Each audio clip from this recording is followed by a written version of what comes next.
Well, good morning people. Actually medyo maaga yung stream natin ngayon because we are going to talk with someone from the other side of the world. And medyo gabi na sa kanila ngayon.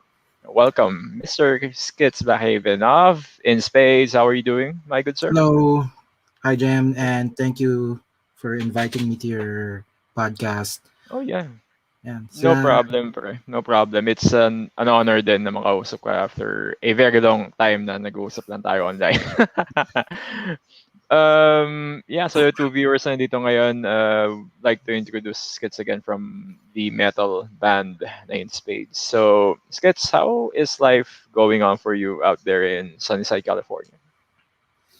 mm, it's pretty different from what my life used to be in the Philippines. Oh yeah. Mas fast-paced kasi ano ba yan? So dito I guess sa Pilipinas din by if you think about it. Pero mas emphasize dito yung we're paid by the hour and Mm, every minute counts, like yung commute mo lang to work and going home. Big deal yung malate ka kahit konti. Not as exage like sa Japan. Pero oh yeah. ano, Oh, kasi sa opinion ko mas laid back ng buhay sa Pilipinas. Kahit kahit hirap ka, pagod ka from work, you find time to have a good time. Nakakagala ka pa. This is pre-COVID. Dito, I found myself pang after work, ayoko na. Pagod na. Gusto ko na lang mag-chill sa bahay. Ganun. Ano pa is ba? it because of the nature of work that you have, or is it just in general talagang ganyan ang buhay dyan? Baka feeling ko in general siguro, hindi ko rin sure, pero uh, mahirap explain. Mm. Siguro nasa edad ko na rin. Well, Uh, kung sa bagay. uh, If you look at it, nung nandito ka pa sa Manila, syempre medyo matagal na panahon na yun. Talagang, mm, kapag nandito ka, it is fast-paced na rin dito kung tutusin. Like yeah. before, nung panahon na nagsisimula tayo magtrabaho, probably in late 2000s, Mm, talagang you have time. Kahit sabihin mo may ano ka, mahirap yung trabaho mo, paglabas mo ng opisina, it's like, okay, pwede pa akong pumunta sa mall, pwede pa akong tumingin ng gamit, pwede pa akong kumain sa labas or mag-hangout mm, with people. Right now, or even a few years before this happened, around 2016, 15, parang ramdam mo na mas gusto ko na lang yung alone time. Gusto ko mm, na lang na ako mag-isa dahil it's either mainit yung panahon or yung ibang tao kasi iba na yung ginagawa. It's far different na talaga. yeah. Pero, I guess uh, yeah, sorry. Go ahead. yeah, go ahead, sir. I guess one big factor is nung paglipat ko dito, I didn't have any friends. I didn't know anyone. Mm. So, ang ka-close ko lang in the beginning was my mom, my sister, my brother. Kami-kami lang yung we'd go out. Tapos eventually after some years, I made friends from work. It took me maybe 5-6 years to meet my bandmates. Tagal ah. Yeah. I was able to jam around with different people, different lahi. Mm. Yeah. Actually, nahirapan akong humanap ng mga naging like Like-minded people. like-minded people. Like, mga naging kabanda ko dyan. Sila Chris, sila August, James, Raymond. Mm. Pareho, sa pareho ng trip ko. Salmista to, di ba? Sa Tama ba? Almista. Sayang yung bandang yun. I mean, pagbalik mo dito, you guys need to have a reunion on this. Hopefully, karoon kayo ng reunion kung available pa yung mga band members by the time na bumalik ka. Because we have to accept reality as it is. Then, at this point, nung pag-alis mo sa around close to 10 years na, magti 10 years ka nang wala dito kung tutusin. Yeah, 9 years Everything, na ako nandito. yeah, everything has changed since then. Actually, yun nga nakakatawa eh. Parang 9 years ka nang wala dito and today actually marks the anniversary din ng album nila Ate Abby, yung Oh, animated. yeah. Tagal na And, panahon naman, di ba? Parang 2011 lang yun ah. Kung yeah. isipin mo, 2000, this is 2011 and now it's 2021, all the bullshit happening. Though, we would like to see a reunion. Dahil ako, gusto ko yung banda nyo. I haven't witnessed watching you guys live. Pero, the way nung nakikita ko yung, parang may nakita kong video before and kinukwento nga nung kabanda ko sila Kevin. Uy, stig yung halmista. And may kasabay pa kayo before. Yung Glorious Masay Mara. Oh, Mm, funny story yun. about that. Oh, sige. Let's go ahead and dive that shit, man. So, yun. So, kami, Halmista, Glorious Masay Mara, tapos Castigo. Sa Paranaque ng Al's Bar. Yan. Kami unang lumata, obviously, ayun, another topic about gigs sa Pilipinas and here. I'll get back to that. So, kami unang lumatag from those 3 bands. Hindi ko na maalala kung pang ilang song namin yon. Pero we played Holy Diver. Cover kami ng Holy Diver. Okay. Tapos, after ng set namin, kasi sila Carlo, tutugtugin din namin yun eh. Hindi nag-Holy Diver din sila. And then, after Castigo, Masay Mara, tangina, sila rin, hindi pala yung cover nila. In the same night. In the same night. Ano namang reaction ng tao na okay naman kasi parang iba-iba rin naman takes nila eh. I mean, no one band sound is the same with the other. So, nga sabi nila. Though, nakakatuwa lang na 3 bands in the same venue, same night, played the same song. Lalo na parang yung vocalist ng di ba, iba-iba yung takes ninyo. Lalo na sa Castigo. Alam natin kung gaano kagaling si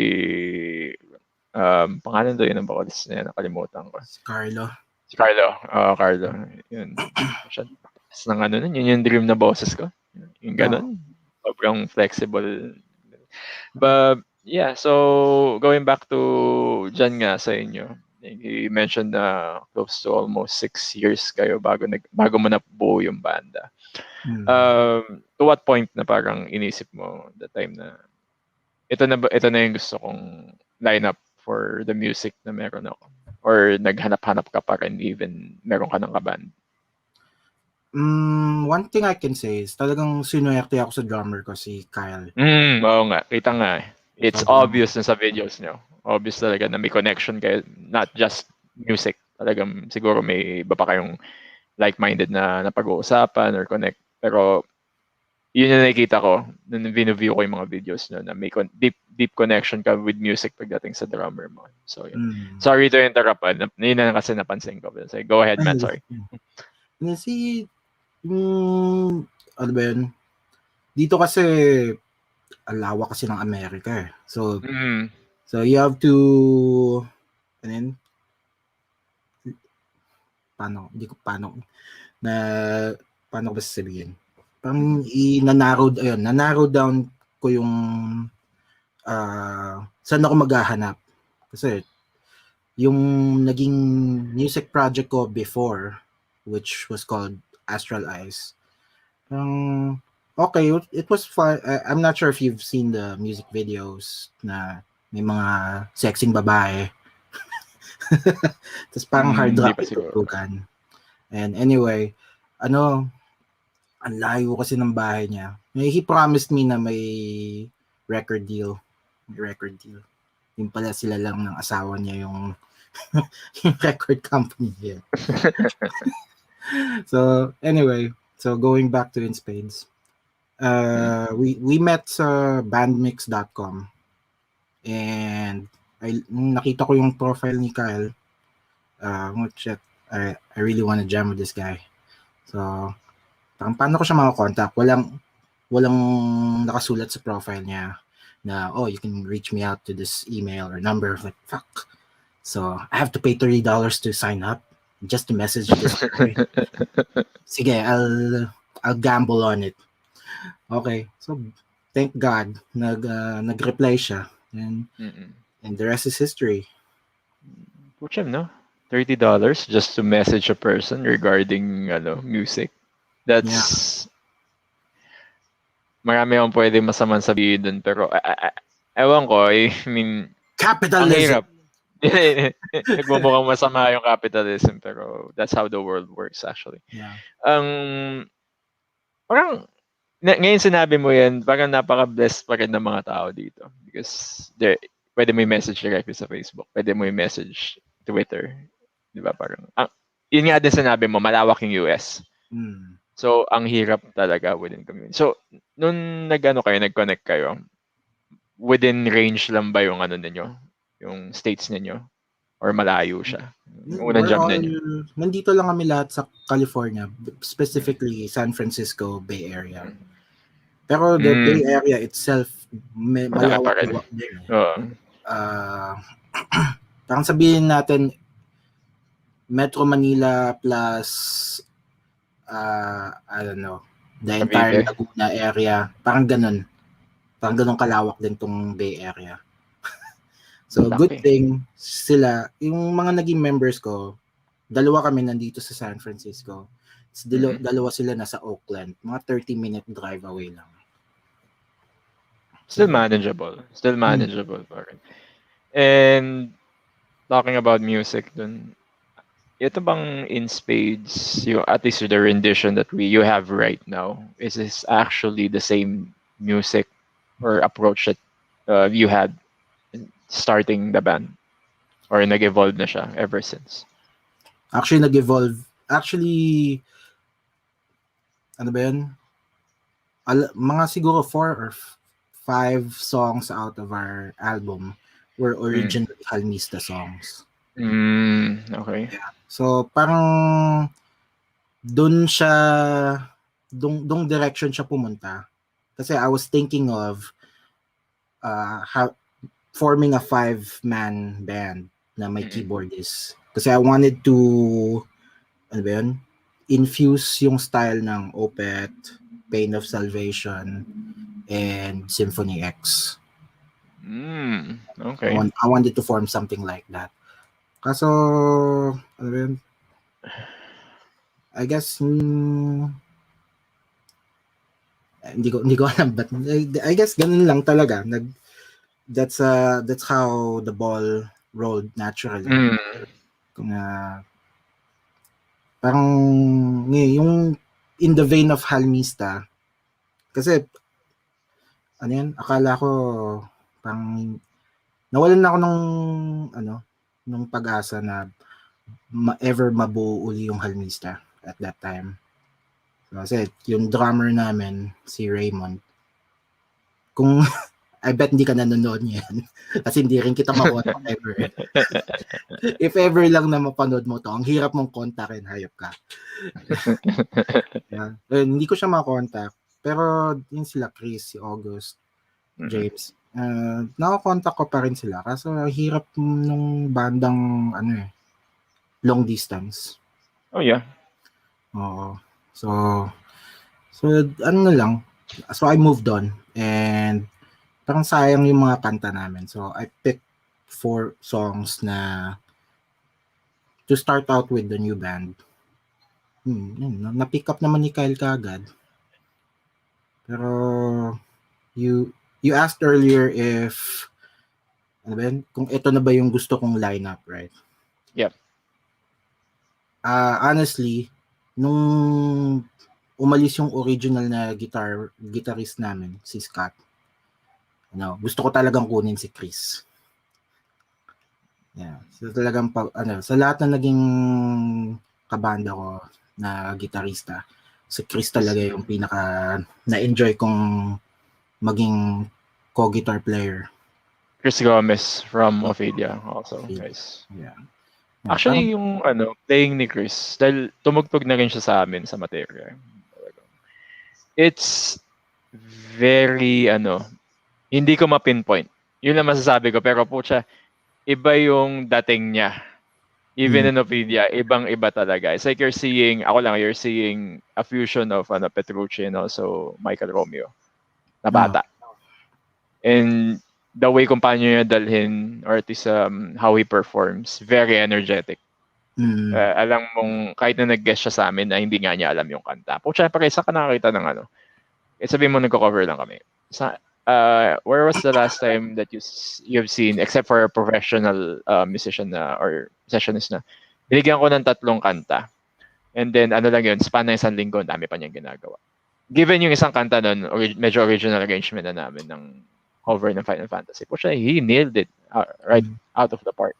And yung solos niya, nandun sa project material page, iba talaga. Sabi ko, Ang kung ano galing. lang, kung free lang si Chris, baka inano ko na rin third guitarist sa banda ko. Pero syempre, Ah. ano din, may kanya-kanyang buhay yung tao and medyo busy siya. And also, yung nangyari sa kanila ngayon, family condolence din sa kanya. Chris, kung Yeah. napanood mo to, reaching out. But anyway, ayun. Um, Going back to your music, man, which we're going to talk and more shit after after your music, more fun shit after your music. But before that, may mga taong umano sa inyo. Reach sa'yo. David Kami ako ba? James Gomez. Yeah. David James Ah, Gomez. Yo. ay, Dave, ito pala. Kaya Mm. pala sabi ko, walang nagchat-chat. Kasi yung private chat pala titignan ko. Oo. Hi, Nasa Neil. sa Hi, Dave. comments. Si Neil din, close friend namin. Also Ah, photographer. Drummer din siya, actually. yung video na plinay mo earlier, Siya kumuha. siya ang kumuha, siya rin nag-edit. So, Nice. maraming salamat, Neil, ano, for filming us nung nandiyan kami sa Pilipinas. Mm. And Tsaka ano sa lahat din, ng naging Halmista videos na maganda quality, camera niya yan. one thing I could say about Neil, kasi matagal na kami magkakilala din, maraming tinulong sa akin si Neil. Nung down ako ng depression before, alam niya yun eh, ka-accident ako before.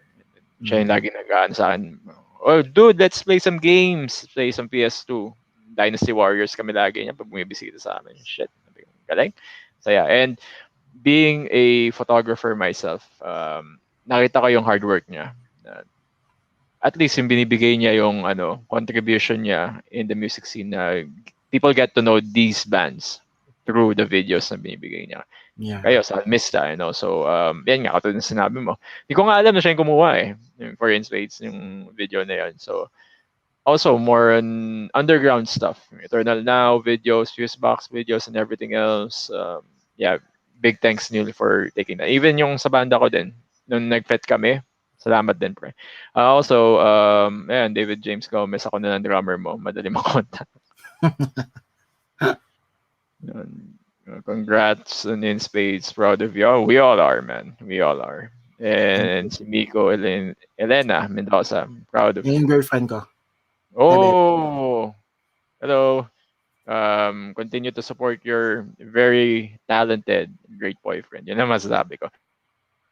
But anyway, all pleasantries aside, 5 people nandito ngayon. We welcome you again to the stream and also with Mr. Skitz Blackheaven of In Spades. So, let's talk about experiences, man, and being in a at least different country. And you did mention 6 years. Tagal bago ka nakabuo ng banda, that process with your drummer.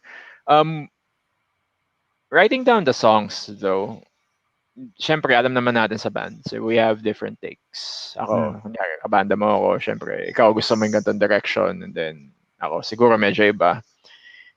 Was there any differences nung ginagawa niyo yung album? Parang ito yung gusto kong solo sa ganito and then ikaw, dapat ganito yung gawin natin sa kanta. Was there any ganun na nangyari yung ginagawa niyo yung album? Ako personally, hindi ako against with Mm. whatever. Hindi ako strict when it comes to how you want to write songs with me. Kung ito yung sa tingin mo na it would sound great, then I'll listen to it. And then, yeah, if I see na okay siya, na I like it, go. Kung Mm. medyo, if I have some other idea na maybe infused with it, kung ano yung ginagawa mo. Yun, ganun lang. Basically, it starts with, as far as first album, everything starts dito sa bahay, by myself. Jam lang ako mag-isa. O parang, uy, astig yung riff na yan So, dadalhin ko sa drummer or with the rest of the band. Ito yung nabuo ko over the weekend. What do you guys think? Tapos, okay. So, sige, latagan mo ng bassline. Latagan mo ng lead guitar. Ganun. Ganun din yung naging process namin sa Halmista. Talagang collaboration siya, as should be in the band. Pero may specific direction din na kung ano dapat kalabasan ng kanta. Probably not void away totally from what you or anyone wants. Pero we need to be open-minded din sa actually yun nga gusto ko mangyari na tipong hindi sa band ko kung gagawa kami ng original kasi naiingit din ako sa mga taong they have the capability and also the talent to write original songs. Ako sa band ko, I've got zero knowledge. Pero natututo na ako ngayon. It's more covers lang kasi gusto ko. Dahil doon kami nag-enjoy, which we crutch, and mahirap rin naman yung Final Fantasy. Pero I have big respect to people na katulad nyo na sabi mo throughout the weekend, may nabuong kanta. Po siya. Hirap nun. Actually, mahirap na hindi every weekend na may napoproduce akong idea. May actually, may isang buong taon na kung wala akong nasulat na lyrics, wala akong nasulat na riff, or title man lang. May mga ganong phases ako. Tas cover, actually tamad ako mag-cover. Pagka gusto ko talaga yung kanta, tsaka ko siya aralin. Yung buong taon na yun, that was buo na yung banda? O hindi? Di pa ata. So okay lang yun. Kasi hindi pa naman buo yung banda eh. Pero do you feel there's also an added pressure for you to, or at least the band to have a timeline on when you guys need to have new material? Or do you guys just, whatever happens? Lalo na alam mo yun, you guys are a band na at this point. Parang, do you feel that added pressure in yourself? Yeah. Actually, we went through something like that earlier this year. Actually, ngayon, at this point, kaming dalawa na lang ng drummer. Si Kyle, ang nasa in Spades. Si Dan, the bass player, he left the band kasi he wanted to go to Taiwan. Na he accepted a teaching job over there. Tapos si Sammy, yung guitar player namin na nasa album, he had some different direction. Ewan ko if tama tong to my interpretation, na may direction siyang gustong puntahan na hindi ko makakommit yung sarili ko. Like, yun nga, may added pressure with kailangan in this timeline may mangyari na or something. And ayun, actually, up to this day, nagkakaroon ako ng ang tawag dun? Writer's block. Yeah. Kasi busy rin ako at work.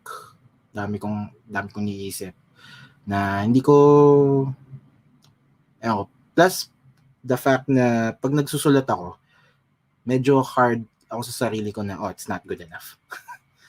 Parang ganun.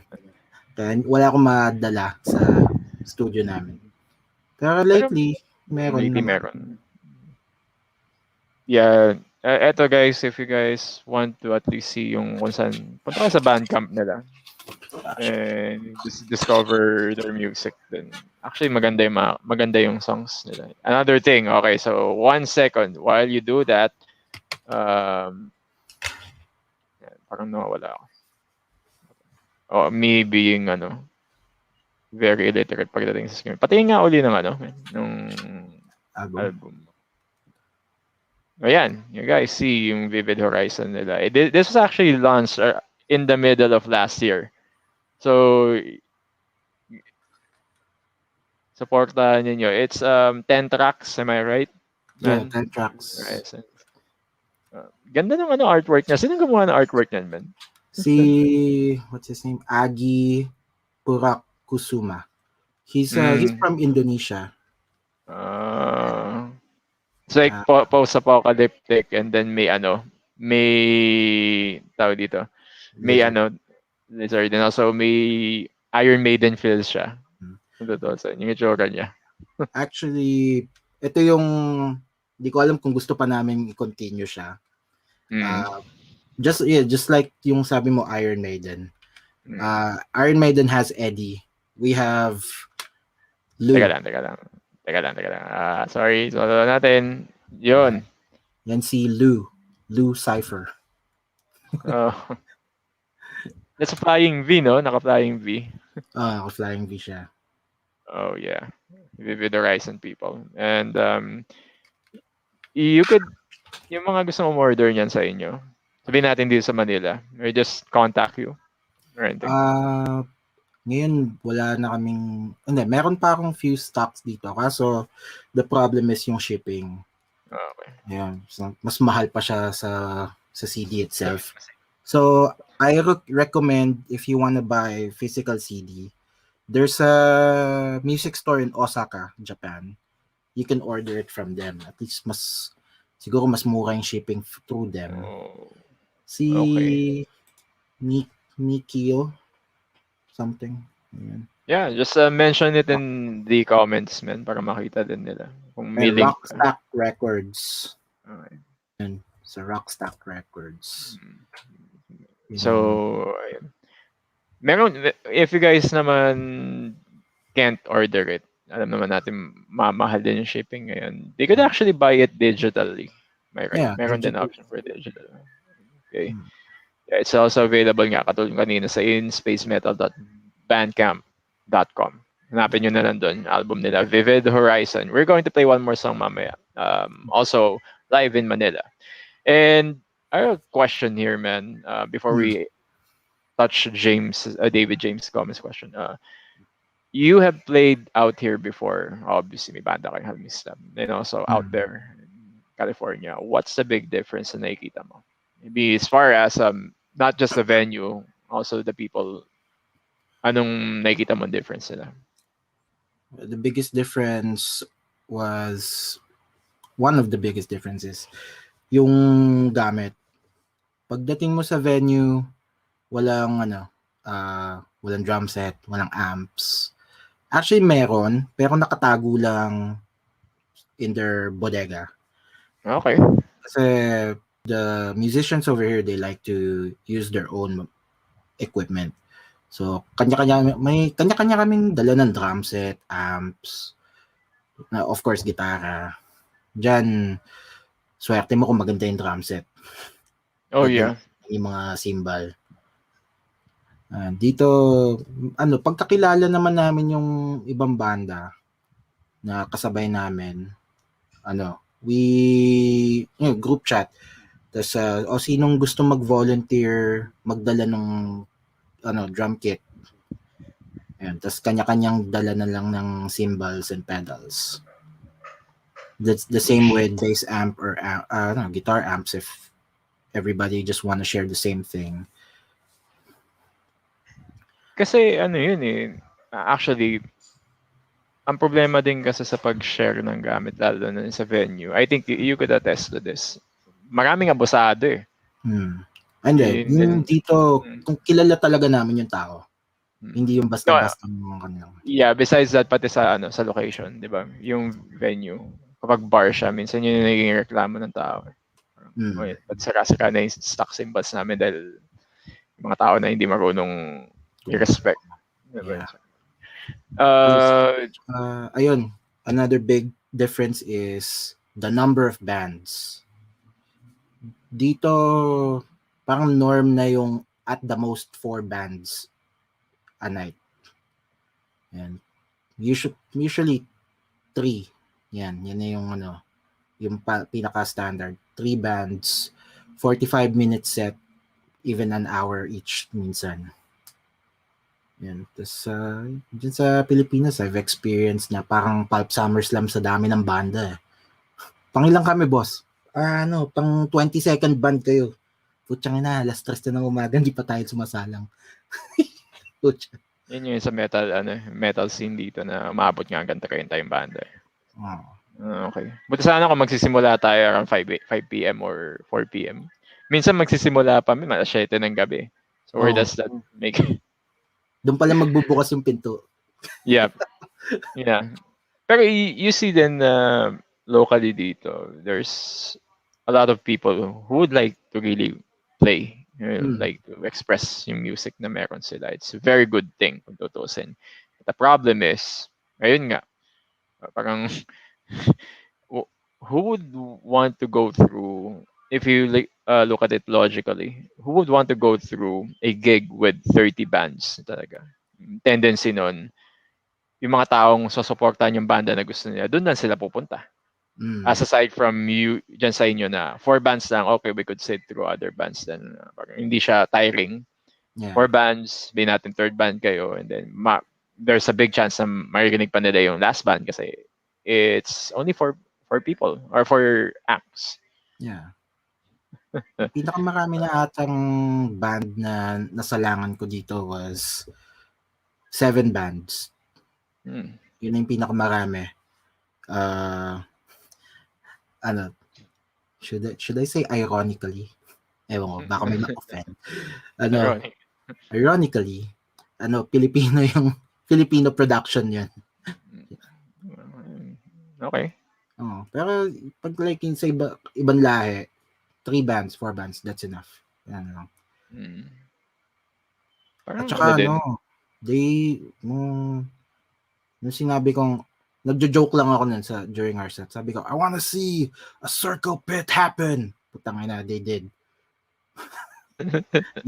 Di ko na-expect yun. Sa Pilipinas, baka hindi ako papansinin ng mga to. I mean, kapag dito sa Pilipinas, let's say it as it is. Depende sa banda. Depende sa banda. Depende sa kung sikat ka ba or on the spot na gustuhan nila yung music mo. Gagawin nila. Yeah. Diba? I mean, kaya pag pumunta kayo dito, I would think kapag ginawa mo yun, gagawin ng tao yun. It would probably differ na lang sa venue. I mean, hindi mo magagawa yun dun sa, tawag dito, sa road. Saan ba kayo tumugtog na nakaraan? Nakalimutan ko to. Handlebar, hindi mo magagawa mag-circle pit sa handlebar, obviously. Pero pag sinabi mo yun, sabihin natin sa B-side, sa Giyo, medyo pa nga eh. Medyo ganun ba din. Sa lang kami tumugtog sa Sagiho. B-side hindi pa.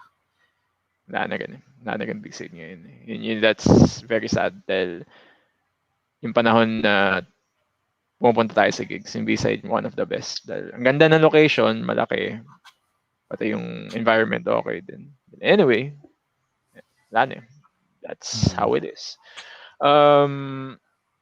Yung yung pag-perform nyo dyan, umaabot din ba kayo na madaling araw? Or, Yeah, umaabot din. Pero, at the very most, mga siguro 2 a.m. Yun na yun. When I say 2 a.m., nasa kotse na namin yung mga gamit. Na-enjoy nyo pa? Natapos na yung last band, mga siguro 1 a.m. Ganun. Yun na yung pinaka-latest. So usually, ilan songs kayo in one set kapag 4 yung banda? Depende sa sa haba ng set time na inalaw sa amin. Yung pinakamahabang set time namin was just a little over an hour. So we were able to play mga siguro 7 songs. 8 songs, I think. That's an album. Diba? Yeah. That's an album. Album lunch na yun dito kung tutusin. But man, normal yun dito na you play pinaka-konti yata is 5 songs. Ngayon, nagigets ko na yung formula nito. Sorry, teka lang.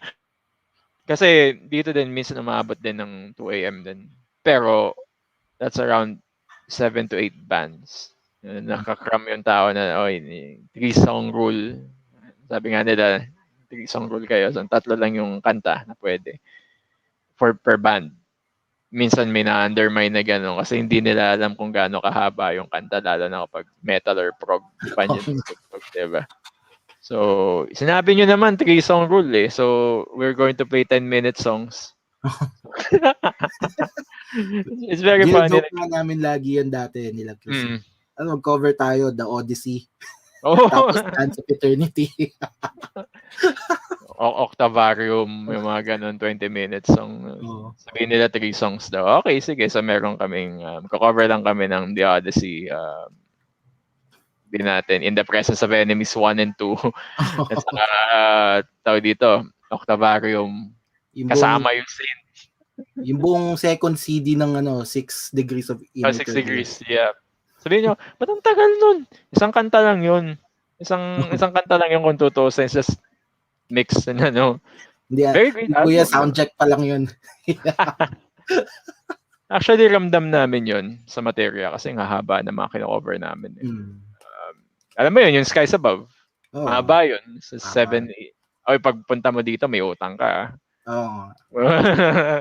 Yung Punta intro mo pa lang dito. yun, haba na eh. You have to sing that song pagpunta mo dito. And then, tataon namin na may gig. Or at least sana tumaon na may gig kami. And then, nandito ka. Planuin natin yan. Yeah, definitely. Looking forward to it. Iniintay ko lang naman mawala yung, yung quarantine pagka-land. Ay, Yun lang iniintay ko eh. 2 weeks eh, no? 2 weeks yata yung quarantine ko. Ubus na kagad yung vacation hours ko nun.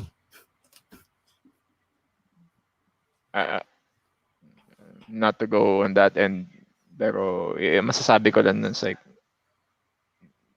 matapos na lang yung buong to. Yun na lang. Matapos na lang to.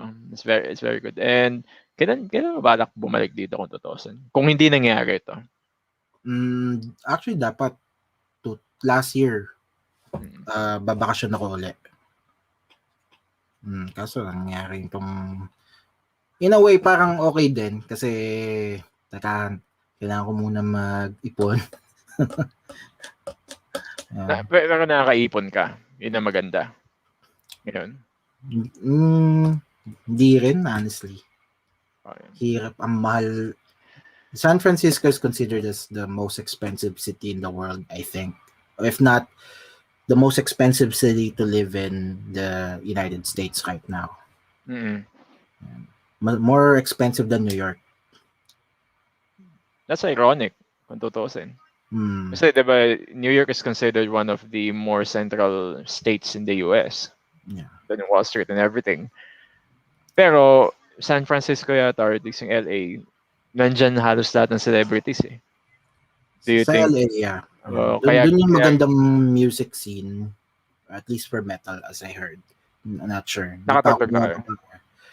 Pero ang nagpapamahal daw dito is yung tech companies. Kasi nandito yung Google, nandito yung Facebook, nandito yung Twitter. Nandiyan ba Silicon Valley sa inyo? Dito yan. Oh my God. Mga siguro 1 hour down south. Masters of censorship.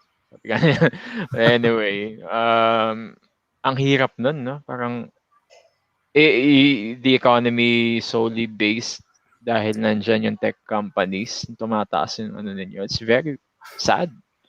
Dude, one bedroom apartment. Actually, hindi pa nga apartment. Studio lang. Studio apartment. Mura na yung $3,000. A month. A month. Let me just catch that. Pucha. Kinitignan ko yung conversion ngayon. What? A month? Ako na. Ikaw ba, magkano sa inyo? Dito, 2 bedroom, bahay siya. Dito sa amin tong first floor. Ibang family yung nasa second floor. 2-3. Wala pa yung kuryente, tubig, basura. 23? 2,300. 2,300. Well, that's Two better than bedroom. uh, Actually, mura daw siya for San Francisco. mahal pa rin. Mahal Mahal pa pa rin. rin, man. And on top of that, you have personal expenses then.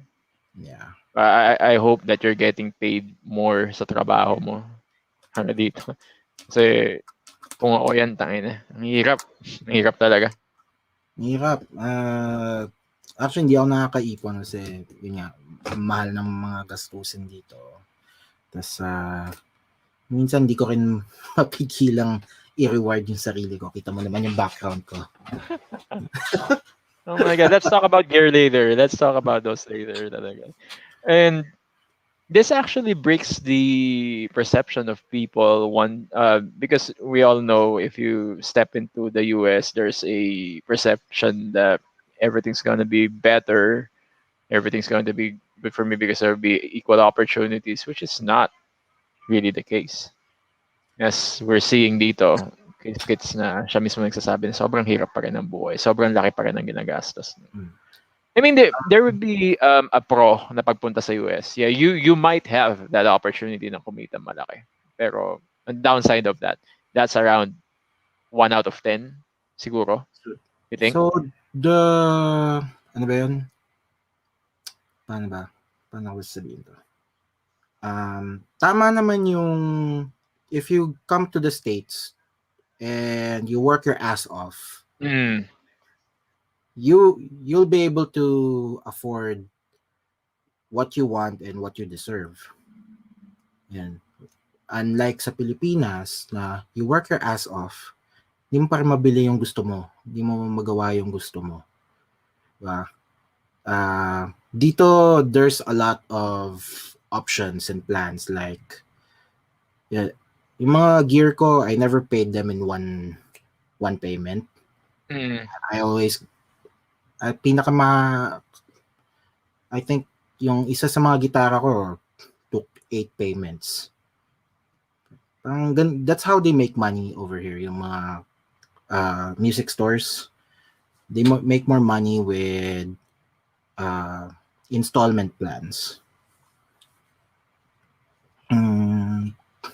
But if, kung swerte ka na, sorry, go ahead. That's gonna be a bitch on your credit card.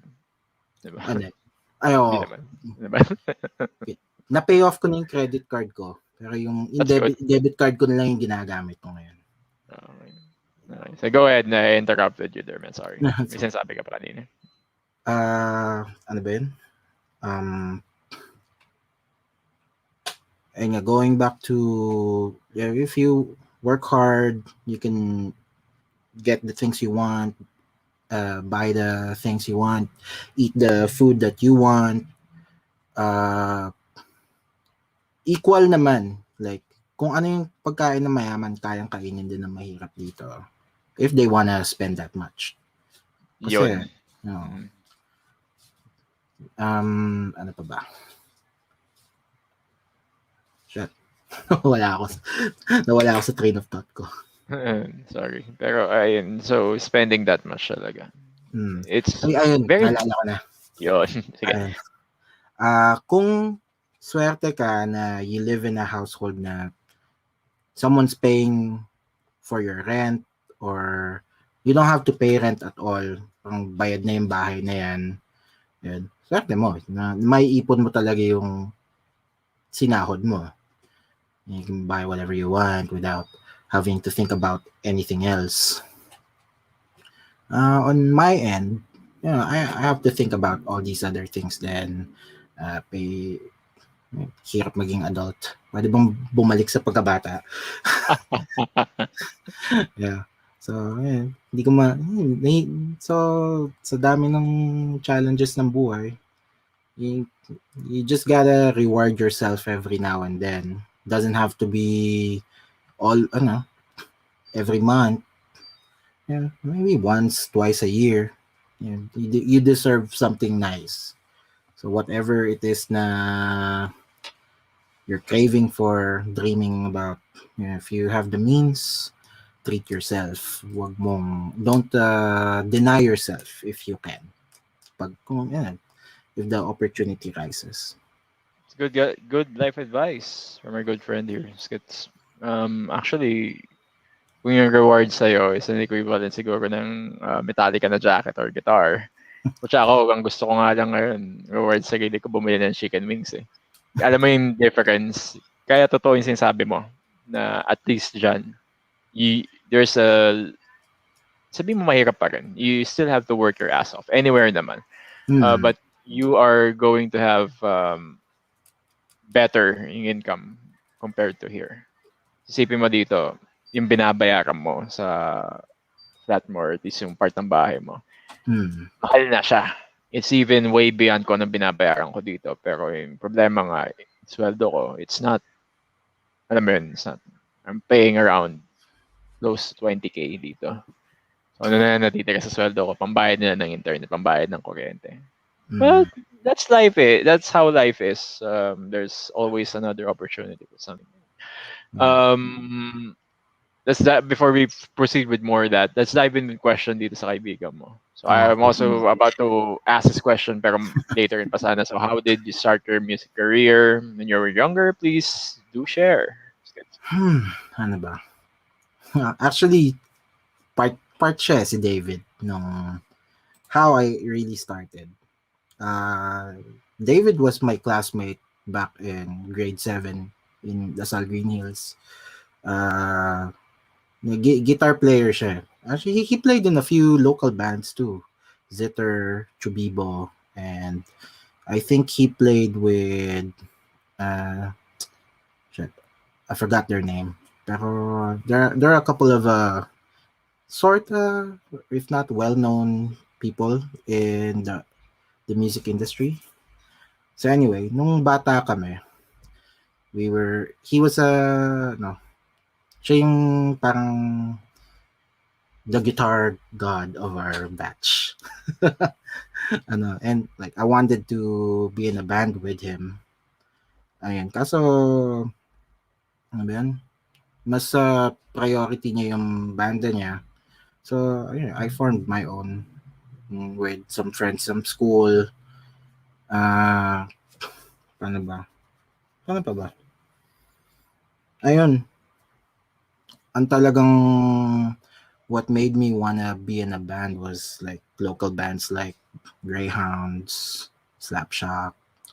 Sila yung mga my very very first rock bands that I listened to. Before them, I didn't know much about music. I only knew about music from the radio, pop music, which I still like. Hindi naman ako, I don't consider myself as a pure metal guy. Tulad ng alam mo, kami nung dalawang gitarista mo, Kevin and I think Chad. Chad, yeah, si Chad. Not Twice boys. I love K-pop. And ako lang yata yung hindi na in sa K-pop. I mean, not technically hindi ako naging fan ng K-pop. I've been a fan of a certain band or act, Girls' Generation. That was way 2009. Diba yung panahon na iba pa yung lineup nila. And, Girls' Generation. Yeah. Kasi, ewan ko, it's not just kasi yung kasi there's a stigma if you look at these kinds of acts na yung fan base kasi habol nila. They're very good looking women itself. So yun ang habol nila. Ako nagustuhan ko besides that is yung ibang kanta nila before. May essence yung kanta nila. Hindi ko naintindihan though how it was arranged, maganda. Yun na enjoy ko dati. But right now parang okay, parang yun sa akin wala na. I mean, you guys enjoy it in Twice for as it is. Girlfriend ko, gusto niya yung Twice. Two of my closest friends na kausap ko nga ngayon, they enjoy Twice. Pero ako nung pinakinggan ko, may select song sila na yun nga may select song na okay. O yung dating Actually, sa akin. hindi lahat ng kanta, na even the videos, kahit visually appealing sila, pero hindi ko trip yung kanta. Okay. Eye candy. Oh, I Sige. can't. Yan. It's ano, 'di ba? Hmm. It's like this is how this entertainment works. Hmm. Pag maganda ka, you definitely get a market for it. Lalo na kapag may talent ka pa. Hmm. Sad reality na if you only have one, lalo na kapag ano, yung talent lang meron ka and you don't have the look sometimes, hindi ka ma-market na maayos. And sa good thing pagdating sa Koreans, they have both. Yun ang maganda. Hmm. And antindi pa ng marketing ano nila, team nila. Kasi umaabot kung saan-saan na eh. Umaabot sa Yeah. US, 'di ba? Umaabot anywhere. Mostly people know about them, know about this behind the scenes band, Hmm. BTS. Sabi nga nila, alam nila eh. Unlike dito locally na katulad nyo, ang hirap. Ang hirap i-market ng band nyo kasi Hmm. I don't know, mas may talent ang ano, sorry, mas may talent na yung Spades. I would probably listen to them. Siguro out of 10 people, tatlo kami na magiging in Spades fan. Tapos yung iba, okay, dito tayo sa kabila kasi mas accessible siya. Hmm. It could probably fall, I don't know your thoughts, pero it could probably fall personal preference. Tingin mo? Yeah, personal preference. And also, when it comes to marketing, ito yung personal ano ko, view ko ngayon. If you have, ano, kung, parang it's all a money game now. I That's just my agree. opinion.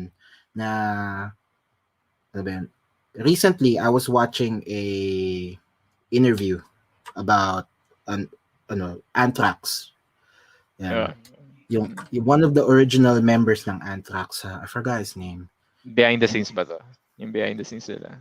Behind the music. Or no, hindi? hindi. No. Ano siya? One of those just YouTubers na nag-reach out sa kanya siguro or something. He has his own YouTube channel. I forgot his name. Pero he was calling out the Scott Ian na he wasn't given enough credit from the first album kasi he wrote those songs daw. And parang sinasabi niya na dun sa book ni Scott Ian na Scott Ian grew up in a ghetto place. So kaya parang yung upbringing niya ganito ganon na negative and bullshit. Sabi niya bullshit daw yun. Mayaman talaga si Scott Ian and he paid all these marketing guys to make Anthrax step in the door into what it is now. So, okay, to me that kind of makes sense. Not that I'm discrediting Anthrax legacy and talent. Of course, galing ng Anthrax. I love Anthrax. Pero it kind of made sense to me na if you have the money to pay your way in to people's attention, and I think it's a big uh, really huge stone to Mm. jump into kesa yung just relying on talent, which Mm. importante rin naman. Mas importante talaga yung talent. Kaso that's the sad reality eh. Ba? Look at Rebecca Black. Friday, Friday. You remember Rebecca Black? Yeah. Ayun ba? She's a rich young woman. Yun nga yung ano, everyone who's rich has a bigger, tawag dito, chance to step in front of that door na bubuksan nila. Yeah. It's very sad because if you look at it, music needs to be conveyed talaga in the public scene kahit saan. I mean, Mm.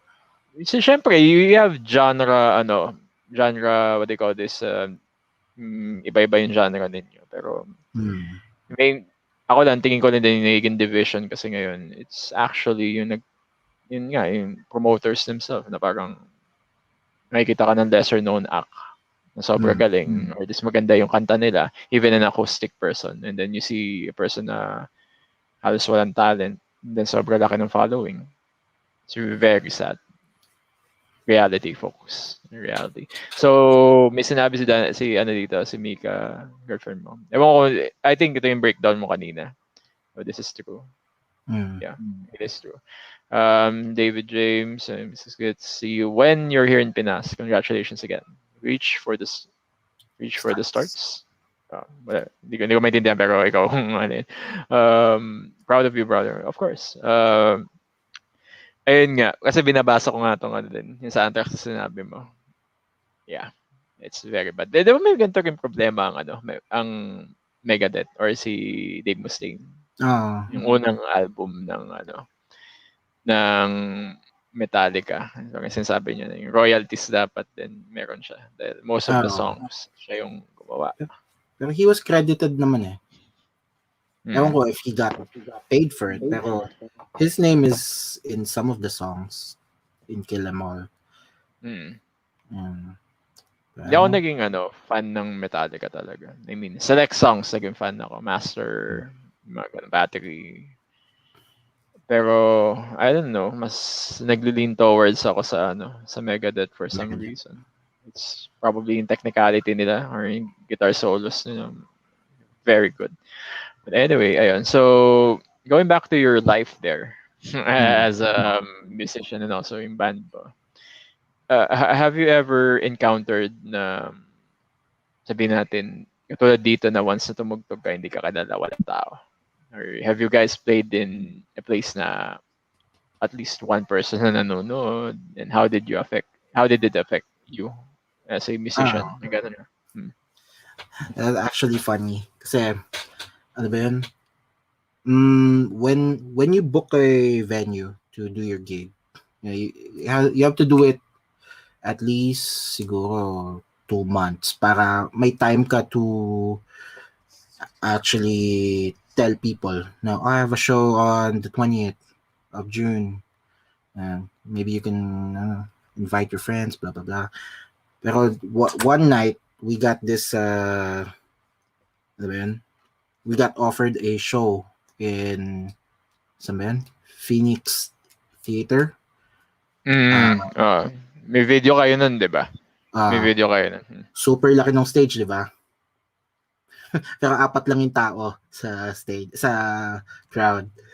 Kasi, I mean, last minute, binigay sa amin yung gig na yun. Yung third act, nag-quit for some reason. Last minute. So, we were itching for a gig. So, I was like, okay, let's go. Yan. And, doon, yung crowd that was there earlier was just there to support the first band. Tapos after the first band, umalis na sila. So, yung naiwang dalawang banda, nagsuportahan na lang kami. Biggest stage, smallest crowd. Sana ginawa na lang kayong opener. No? Sana. Yeah. Okay lang yun. If kung sinabihan lang kami a month prior, siguro, hindi naman namin mapupuno yun. Pero siguro at least we'll have mga 10 tao. Yeah. To come up and see us. At least we always prepare. We design our own flyers. We even come up with our own video ads. Pag may gig kami. This always takes a lot of time din pagdating sa marketing. Yun ang hindi naiintindihan ng ibang tao. It's not just about getting yung gig. Most bands like yourself, tayong dalawa, tayo nagpo-promote ng banda natin. So it does take time to do the promotions, and also yung target demographics mo there. Lalo na sa inyo kasi that's one state from another. Diba? You have to reach out with people na at least locally may kilala sa inyo or may group chat or whatever na mga metalheads sa pumunta. That's one thing na iisipin mo din. Kasi mahirap yung tutugtog lang and then na-invite kami tutugtog lang. No.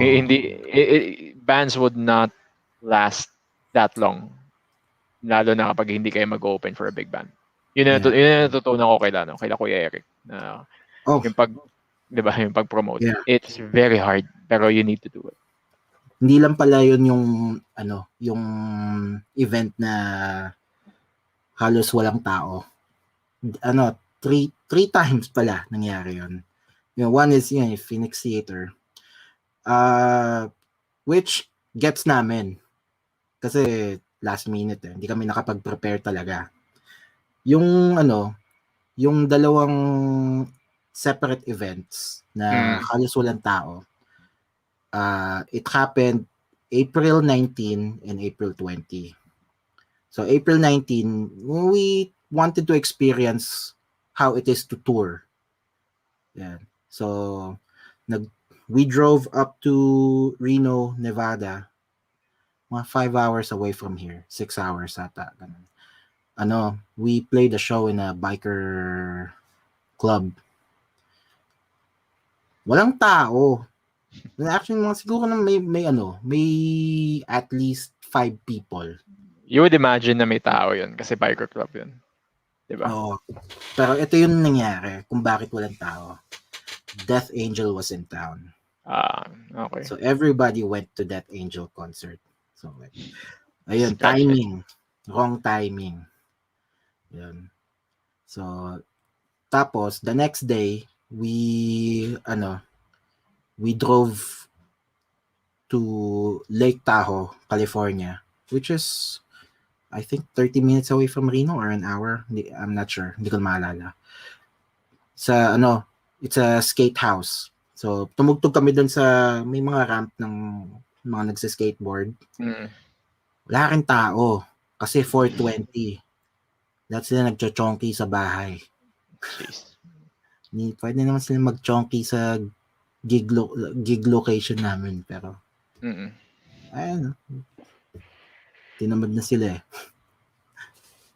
enjoy naman kahit ganun. It was a very interesting experience. Yun nga lang, ang ayoko yung yung loading and unloading ng gamit. Oh yeah, definitely. Maano siya, nakakapagod. Lalo na sa inyo, sinasabi mo, nagdadala kayo ng sarili yung drums. Yeah. Nagdadala kayo ng sarili yung mga amp. Yeah. Kung tutusin, mas blessed pa yung mga tao dito. Lalo na kaming walang gamit. Tumutugtog na on-site. Talagang meron pa rin kahit pa paano. Though, minsan may basura na talagang gamit. Hindi mo na rin masisisi. Yun yung nakikita ko. If I arrive in the venue na sabihin natin, sira yung ganito, sira yung symbols. You have to do whatever you have. And that also gives you an opportunity to be creative on whatever is available. Kahit sabihin mo basura. Wala, hindi naman kami mayaman. Oy, dito na siya. Oy, si August. August, sinend ko sa'yo yung link. If you'd like to hop aboard here, pasok ka lang dun. Pasukin ka namin kagad ni Skitz dito. Talking about Halmista ulit. Nung tumutugtog kayo, ano yung pinaka-memorable na gig mo with Halmista before? Halmista, na Pampina. Except dun sa yung tatlong holy diver na syempre. Halos lahat naman sila very memorable. Pero ito yung ano ba yan? May isang promoter na sabi may Norwegian black metal band daw na pupunta ng Pilipinas to maging main act ng gig na yon. So, ako naman, uy, talaga? Sige, line up mo kami dyan. Kaso ticket selling ticket selling. Pero sige, kinagat ko na rin kasi syempre gusto kong maka-network ng someone from Norway. Yep. Yeah. Kasi yan naman talaga yung natin, goal natin as musicians, to go international. At least for me, gusto kong maging international. So punta kami doon, we were waiting. Actually, ito pa. I forgot what's the venue. Pero pagdating namin doon, parang inakatakot, ang dilim mong parang nasa may squatters area. Tapos parang makeshift gig location na sari-sari store. Tas yung stage katabi banyo. Putang ina. Ano, may nakita, tanong ko yung mga kabanda ko. Ano, nakita niyo na ba yung mga puti? Mga Norwegian. Wala pa eh. Putang ina, bullshit ata to eh. Hindi, hintayin na lang natin. Yan. Tas Ay, may total, sinasabi si August sa ano Pasig sabi? daw. Ayun, sa Pasig. Kalimutan ko anong pangalan ba nung lugar na yun? Nakalimutan ko na eh. Pero yung tropa namin, si Ed, parang, tangina, alis na tayo dito. Baka masaksak tayo dito. Pero sayang yung gas. Tugtog na lang din Ayun, tayo, tapos batsi na after. Ayun. So ganun na lang ginawa namin. Tapos, yung promoter, yung mga ticket na, nabenta nyo, yun, yung bayad. Sabi ko, sandali. Lalagay lang namin yung gamit namin sa kotse. Tapos bibigay ko sa iyo yung yung mga nabentang ticket. Kuno. Parang ulul. Sinungaling ka eh. 1, 2, 3, takbo. Wala naman ako nakitang Norwegian black metal band eh. Puta gina ka. so ano nangyari nun? Nung may nalaman pa kayo after or wala na? Walang nagpakitang taga Norway. Puta na parang scam lang na para may mga magpa-line up lang yun. Ang modus ng hayop na yun. So, wala talaga nangyari? Wala nangyari. Wala na nangyari. Damn. May nangirinig ako mga ganyan, pero sobrang bihira. I mean, once pa lang ako narinig nung may pa-line up. Tapos pagpunta sa venue, there's no venue whatsoever. And then, umalis din sila. Kasi hindi nila na-contact yung tao nag-invite. Hindi nila na-contact. Kalimutan ko kung sino yun. May nagkwento sa akin before. I think that's worse. That's worse than i-line up kayo sabihin natin sa alternative. Mas okay pa yung kahit paano makakatugtog pa kayo for that. That's a whole load of bullshit. Sabi nga nila. It's very bad. At hindi sa pang didis, pero ano ba yan? Everybody watching this, we all have our own set of tastes, so hopefully you can respect mine. Hindi ako fan ng doom metal. So, I guess there are some doom metal songs that I like, pero generally, hindi ako fan. So, talking about the same night, may doom metal band right before us nung gabing yun. Parang, syempre, ang bagal ng tempo nila. Para akong kinakalagkad papuntang impyerno. Yung tunog. Tapos, hindi pa totoo yung sinabi ng promoter. Parang putang inang buhay to.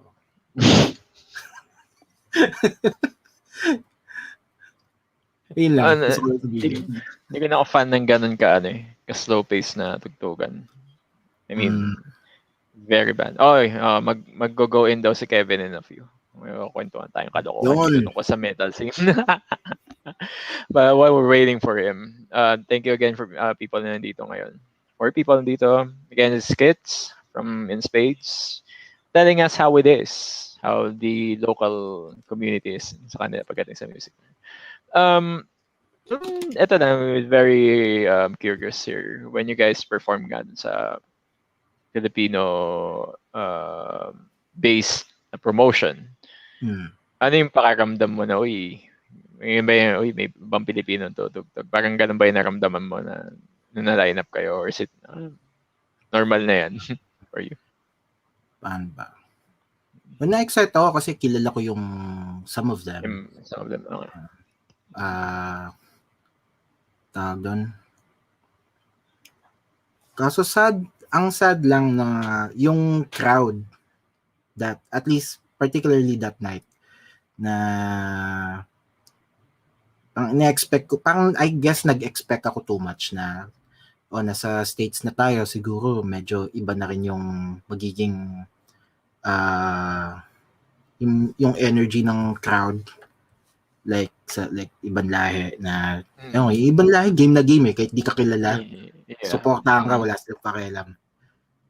Kapwa Pilipino tangina, sino ka ba? Di kita kilala.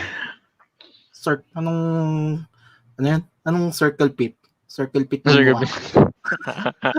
Pakyo ka, di ka kilala. Oo nga, di ba? It's true. It's very true. Kapag hindi, if we go back, yung people na pinag-usapan namin to earlier, if, I think this is relating into marketing then. Kapag hindi ka kilala dito, even dito sa atin, hindi ka papansinin ng tao. Who are you people? Kahit gaano ka pa kagaling, kahit gaano ka ano. Unless kung mag-breakthrough ka dun sa ano na yun, sa stigma na naisip ng tao. That's sad. Kasi ilan na lang kayo nandyan. Or hindi, I mean, medyo madami-dami kayo, pero compared to here, syempre, you guys have, ako lang you guys have to look out for each other and support each other's bands, even as acts. Ayun din, na may, not gonna mention their names, or, Yeah. pero may production dito na gusto nila sila lang. Okay. Okay. Hindi kayo na lang. Di, ano yun, exclusivity group ang tawag dun. Kung kayo lang. So, ano mangyayari dun? I mean, it's also rampant here. It's also rampant here. Alam naman natin yun dito din. I could name a lot of productions like that. Siyempre, hindi natin sasabihin. Does that affect yung ano ninyo, growth ninyo dyan for the individuals na Filipino circle ninyo? Does that affect you as well? For kayo? Na may mga ganun? Personally, hindi ako naapektuhan. I know what I meant. It's not personal. It's more yung growth ninyo. Yung community. Oo. Kasi alam ko ikaw hindi ka apektado sa ganyan eh. Alam ko yun. Actually, hindi ko alam kung if there's any effect with them. Kasi bira ako naman sila makasalamuhak. Medyo malayo rin yung bahay nila. Bira ko rin sila makausap. Mga yun din yung isang, like yung sinasabi ko earlier, na after work parang ang hirap na makipag-mingle. Hindi ko alam kung is it an age thing or culture, dahil sa anlayo, everything anlayo. Maraming factors. Maraming factors. Dito, like dyan tayo sa Manila, kung wala lang traffic, yeah. From Makati to QC, 20 minutes lang eh. Even less, depende kung gaano ka pa kabilis, di ba? Pero, ayun nga. Akin lang kasi, siguro, ang hirap nun. Ang hirap nung may exclusivity pa kayo. Dapat nagtutulungan na. Pero then again, it's their production. So, whatever. It's up to you. If you guys don't like to welcome other people, it's really up to you. Eventually, people will actually learn about you in the other bands. And sometimes, hindi mo rin alam, baka bigla na buksan yung for it. Hopefully, magbago utak ng tao kasi lalo na ngayon, actually this time, itong nangyayari sa atin ngayon, it's actually a good opportunity for people to open up their eyes na hindi kayo magsusurvive ng kayo-kayo lang. Talagang may you need to expand your horizons. Definitely. You have to play in front of not just puro Pilipino. You need to go out and put yourself out there to grow even as a person, not just in music, ba? Another question siguro before we play your next performance dito. Nung pumunta kayo dito, or at least you brought in Spades here, ano naging nila? Yung dating sa kanila yung pagdating. What was their experience all about? Parang kwento ang kabe, parang dude, it's quite different here compared to what we have in LA or something. Wala tayong pedestrian walkway. Patintero kami ng mga sasakyan. We're playing Frogger in the road. Kasi magkaiba ng hotel si Kyle tsaka si Dan at that time. Okay. So hinatid ko si Dan kung saan yung hotel niya. May across lang naman. Avenue, and I forgot what the other one. Dito lang sa Makati din. Sa So Makati. yung somewhere. Sabi ko, nasan yung St. ano? Giles? St. Pedestrian? Giles? Hindi.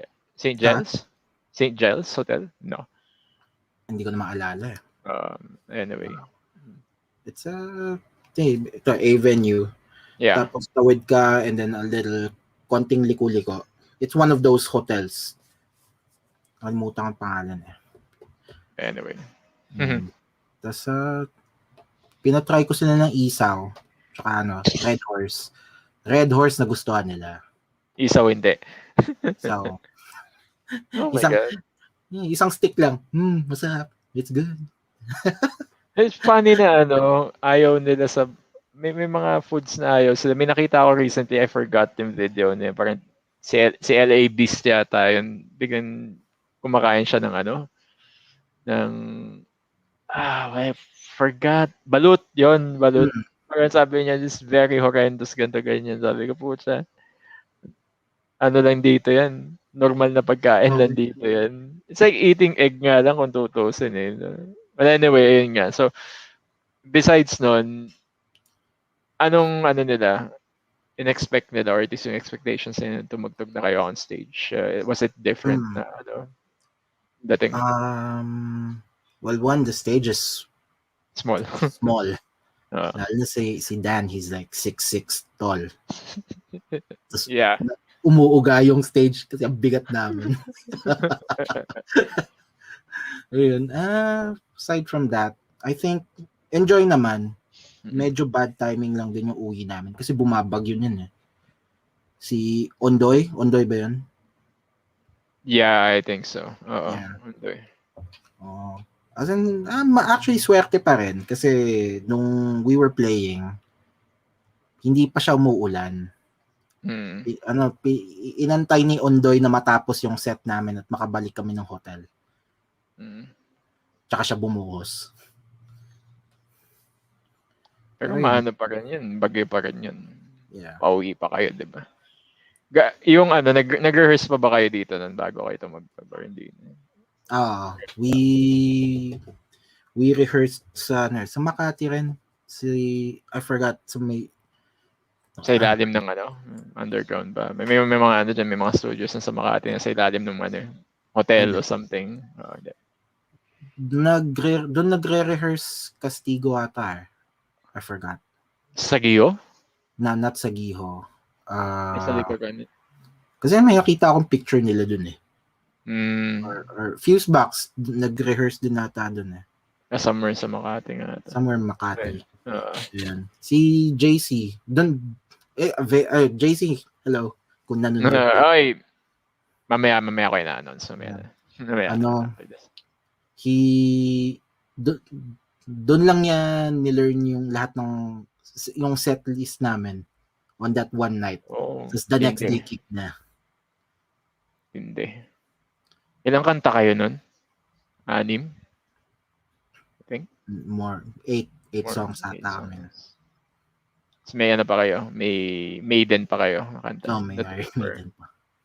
Ganda. Ganda set na yun. And you guys were enjoying it. Kitang-kita naman. You guys are about to see it in a few. So, we're going to play another song here from Spades. Just click dito. Tignan ko lang kung ano nangyayari. Medyo nagkakaroon ng lag for something. Ayan. So, we're going to play one more song. And then, probably ito na medyo break namin for a while. We're waiting for Kevin Conanan, my guitarist. Tagal. Sabi niya maghihilamos lang siya. Tagal lang hilamos mo, bro. So, 20 minutes na nag-usap na kami ni Skitz. Sabihin, kumain ka pa. Di pa ako kumakain, man. Bisa mo. Anyway, here's In Spades. And the name of the song is Slithering Freedom. Perform it live here in Manila. So, hope you guys enjoy.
Awesome. Ganda. Ganda ng kanta. So, ano, yun nga, ang sikip ng stage. Mm. Pero, that was an Nakakabispag awesome gig. song. Napapalun mo yung sarili mo na parang, Oo. ganun ka. It's like, question mo yung sarili mo, ba't nangyayari yung ganito? Dapat nandun kami. Yeah, I also, feel the same way. Kaya minsan, iniiwasan ko panoorin yung mga videos namin. Pero, wala eh. It's like, gusto ko din talaga eh. And, hopefully, pero mas sa inyo, di ba? Mas, mas relax na yung restriction sa inyo. Tawag doon. We were supposed to watch a show a few weekends ago. Kaso nag-date na lang kami somewhere ng girlfriend ko. Pero yung ang nakikita kong trend ngayon, puro outdoor gigs na dito. Mm-hmm. Like one of my good friends, their band's called Hemorrhage. They have their own production called Savage People, and they try to promote metal and punk bands na unsigned and such. So, ang cool na they have this van na sa loob ng van nandun yung drum set nila. Tapos nakakabit yung PA and amps. Tapos drive lang sila anywhere, then tugtog. Pwede pala yun. Kinonvert nila yung van nila. And I think nilagyan pa nila ng laptop so they can record their live performances. Kaso ang gastos nun. It's a lot of money talaga to convert an AVR or a band itself to cater sa ganun. Pero, it's good. Yeah. Diba? You get to play anywhere. Matalino rin yung ginawa nila kasi yung binasa ko yung post nila si John, yung singer and guitar player, na marami nagsasabi hawig ko rin. Pilipino rin siya. Okay. Tawag doon, yung kasi mahal mag-produce ng ng merch like t-shirt. So nag-aaral siya or sila on how to make their own t-shirt through screen printing. Tapos bumili sila ng gamit to screen print their own shirt. Then from there, ginawa nilang business. Yan, gagawa sila ng custom shirts for other bands. Then that pays for kung ano yung activities ng band niya, what they wanna do. That business actually funded their tour to Japan na dapat last year nangyari. Kaso pandemic happened. Ayan. Kanya-kanyang diskarte. Yep. Yun yung mahalaga dito. Or in life in general. Diskarte. Hindi naman kayo natatag na pati po kunyari if you like to play like that. May may mobile na stage ka. Sinasabi mo, hindi naman kayo natatag na bawal kayo dito. You guys can play here. From as far as I know, there were a few times na pinapahinto sila ng police. Pero they didn't. They continued on. Punk rock talaga. Napahinto ng police, no? Anyway, syempre, siguro dahil maingay or something. I guess, pero pinipili naman nila kung saan sila tutugtog. Sa tutugtog. Maganda doon. Hindi yung tipong sana namin dito, kahit na alam mong private subdivision, di ba? Parang usually sa mga parking area, parks, or yung pinaka kilalang place na na nakita kong tinugtugan nila sa Oakland Coliseum. Sa park, may nagko-concert din sa Coliseum. Tapos nandun sila sa parking lot. Tugtog din. May sarili silang gig doon. Ang kulit nga eh. May nanonood naman. Malamang may nanonood Oh, din. meron naman. Well, anyway, kapag nagkapera ka, probably one of the goals na pwede niyong gawin. Maybe, pero ewan ko. Ewan ko. We'll see. Pagka Kasi, may new members na. So ngayon, we're working on our second album. So far, we have 6 songs. We might release an EP prior to the second album coming out, pero we're still not sure. Bahala na when is muna this ngayon. EP? When is this EP going out? Is there any specific timeline you guys already decided? Not yet. Wala pa. Anyway, maganda naman yung Vivid Horizon. So, Thank you. hopefully, ma-market pa na maayos. We have bad news here. Si Kevin ko na nabili na chicken out. Some reason. Magluluto na lang daw muna siya ng pinapaluto yata siya ng tanghalian. Kakalabas nga lang pala niya ng shift niya, no? Hindi, pang umaga siya. So, pang wala umaga. yatang pasok ngayon. Duties, as they say. Okay lang, Kevin. Ewan ko, Kevin, kapag interested ka, meron pa uli 2 weeks from now.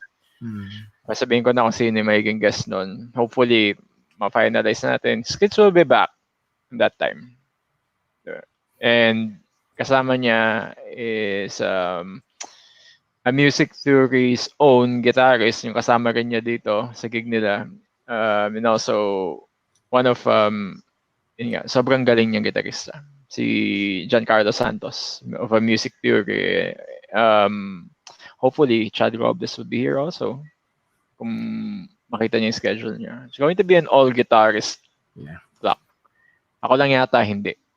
Yata yung drummer na nandun. Manorin ko lang kayo mag-usap-usap about guitars and experiences. Siyempre, may senior kayo nandun. Hopefully, nandun si Chad. And naging prof ko yun sa Binild. Si si Pepe, naging mo din. Naging prof ko rin si Pepe. Pero bago ko sila naging prof, actually nag-audition ako sa Eternal Now. As vocalista. Vocalist. Okay. Alam ko nang hindi ko makukuha eh. Pero I just wanted to meet them. Experience lang talaga. And tapos nung nakita ko si Pepe sa school, Peps? Ito ba yan? Tapos ayun. It's very, diba, parang gulat ka na, may band pala tong taon to outside ng ginagawa sa eskwelahan or sa opisina.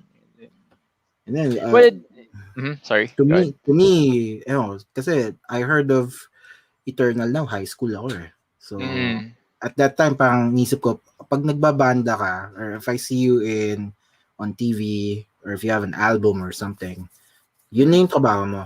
Hindi ko naisip na, they have a day job. Parang, nung college lang ako, doon ko lang nalaman yun. Na iba pala. Iba pala. Yeah. Kasi ako, fan din ako ng Ian. Alam ni Chad to eh.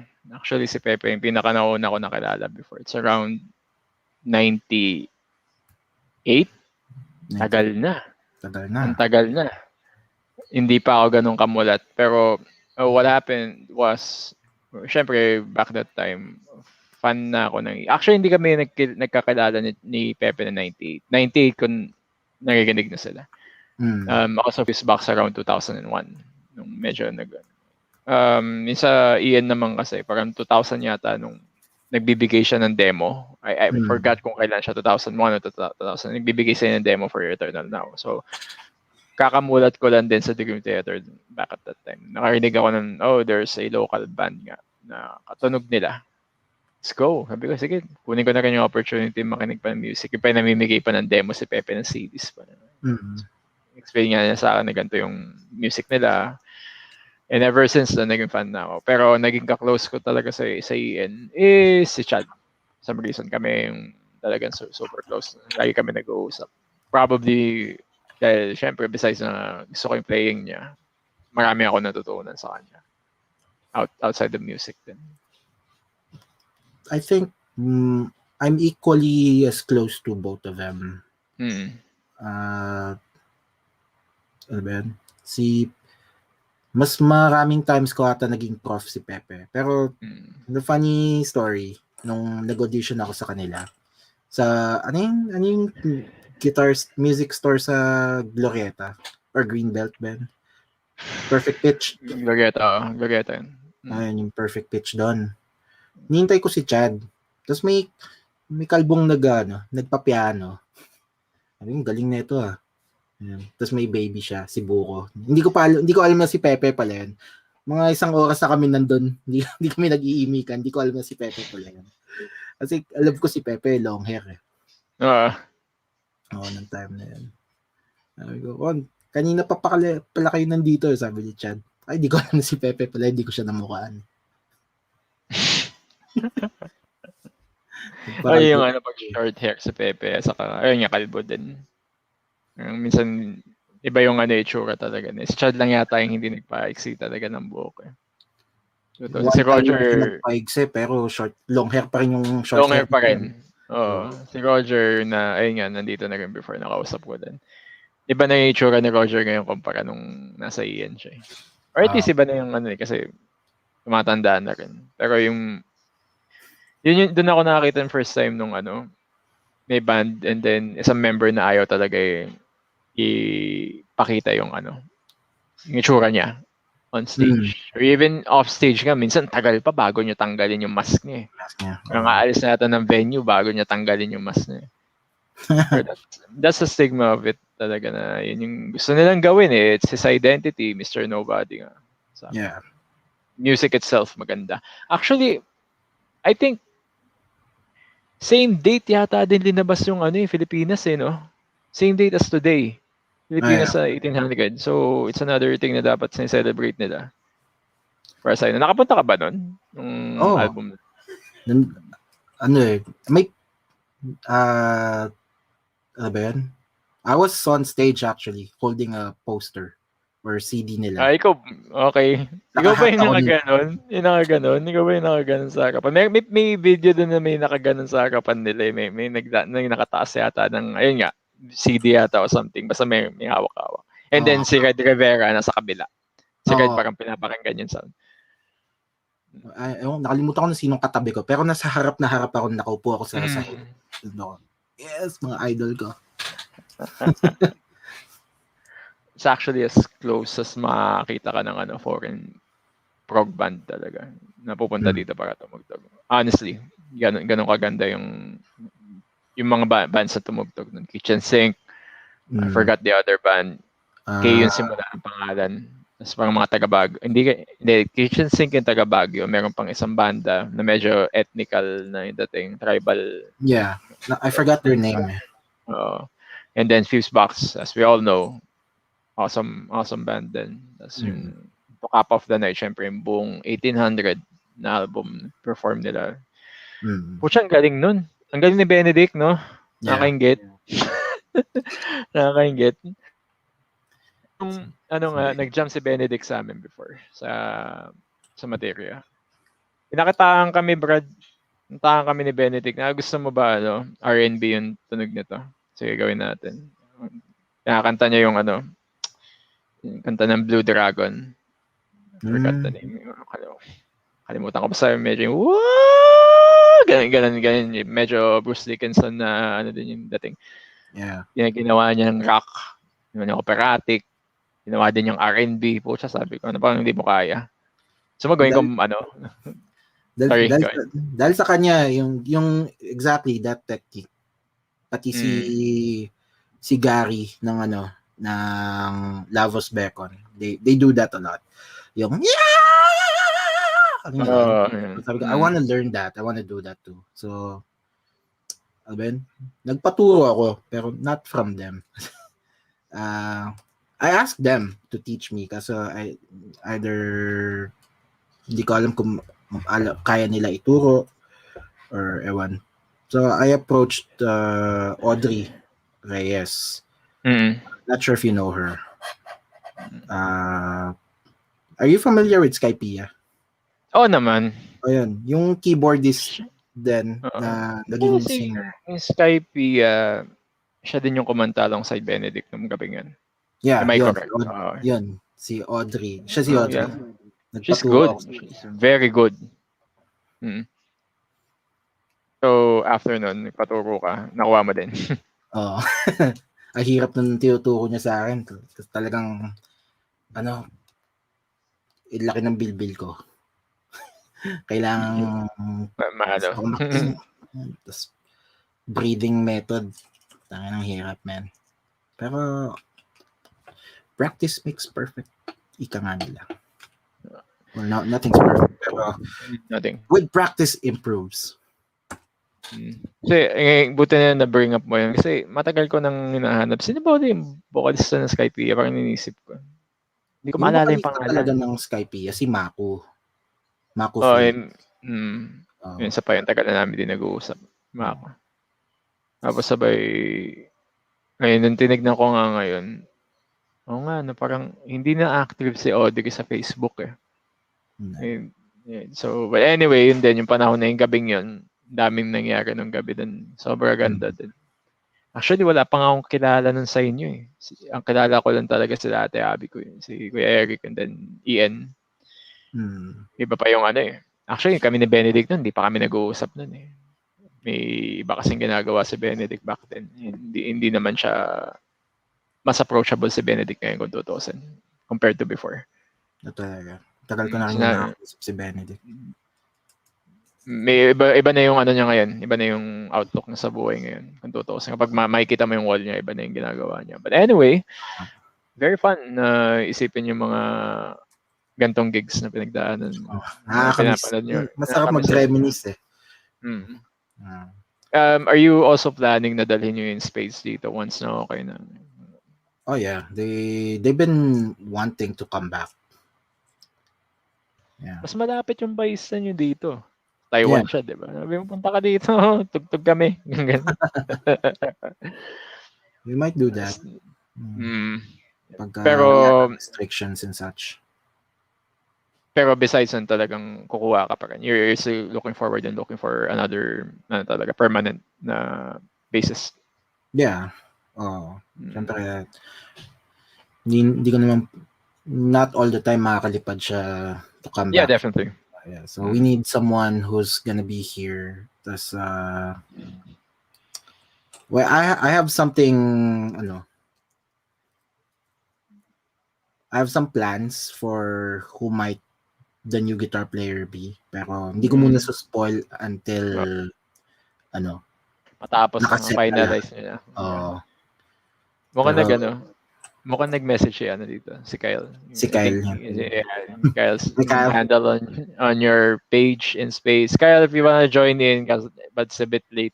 I'm not sure about the time there. Yeah, thank you so much for hanging out or at least passing through our session with Skitz. So, ayun nga, I do hope everything goes well pagdating sa ganun. Most importantly, yung marketing siguro kasi mahirap din kapag kayo yung dalawa lang kayo lang gumagawa ng marketing. It's a big load. After itong nangyayari ngayon. Dahil mangangati yung tao ng tumugtog. Talaga. Nung nag-start naman kami, we had our own roles aside from our musical roles. So, at that time, ako yung nag-handle lahat ng Facebook business and YouTube. Si Kyle yung nag-handle ng, up to now, Instagram post. Si Kyle lahat yan. And tas si Dan, originally siya yung yung nag-handle nung pera namin. We have our own PayPal account. Lahat ng band funds doon. Ayun, shit. Naalala ko na adding to yung differences of gig life in the Philippines and here. Okay. You actually get paid when you perform. It's not much, pero you do get paid.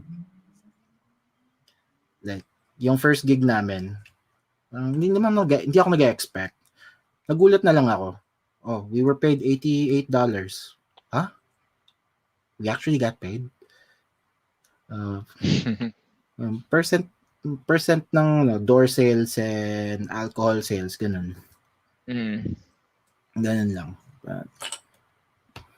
Hindi tulad sa, Nako dito man. You know it. You know yeah, it. What happens here? Well, there are some events that they pay. yeah. There's a sorry, 1 second. Hmm. Actually, there's a I'm not gonna say regular, pero there's an event in Ateneo na tumutugtog kami. First time kami tumugtog. Um, ano lang, sabi ko, we just want to play in Ateneo. So it's an open field Hmm. venue. Sobrang ganda ng gamit. We want to experience that. And then maganda doon, tumutugtog kami around 7, 8 p.m. Okay, Hmm. so masaya. Um, During the first time namin, walang bayad. That's fine. I mean, pagkain naman, enjoy Hmm. kami. People nag-enjoy ng anime and also other stuff related to fandom. So, get to play Final Fantasy Live. It's fine. Hmm. Next time, bigla kami na-offer ng payment. Ang ano pa nga dito is, me being that person, mas importante sa akin yung magtulungan. Kasi Oh. we're talking about an organization here. Yung sila nag-raise ng money for people pag gusto niya magbigay ng TF. And being college, alam mo yun, college sila, Hmm. pera nila yung ibibigay nila for the bands. Yeah. Ako, being that person na medyo businessman din, pero I look on both ends. Sinabi ko, tinanggihan ko yung TF. Sabi ko, what's important here is you guys keep on having that fund for next year. Meron ulit tayong event na ganito. Kung gusto nyo pa kami sama ulit. So, iba pala yung dating sa kanila nun. Hmm. Parang yung dating na, may iba palang tao na nagkikare din sa organization namin outside of Ateneo. Oh, that's May nice. ganun yung dating. Ganun ako eh. It's about relationships nga. Pag may Yeah. nakilala kang ganun. It's not about yung money per se. Kahit na gusto talaga natin bayaran. Who doesn't want to have money na bibigyan kayo, di ba? Pero Hmm. what's more important ba? Yung money ng ganun sa organization na ganun kaliit na bibigyan kayo na sabihin natin 3,000, 4,000. Hmm. Malaking pera yun. Yeah. I would rather have them save that money for next year. Meron nila tayong event. Sama nyo ulit kami. Which na yun yung ano doon. Siguro nakita nila, these guys are actually, or me, or the band na parang nakikita na they actually truly care for or hindi lang sila tutugtog. Hmm.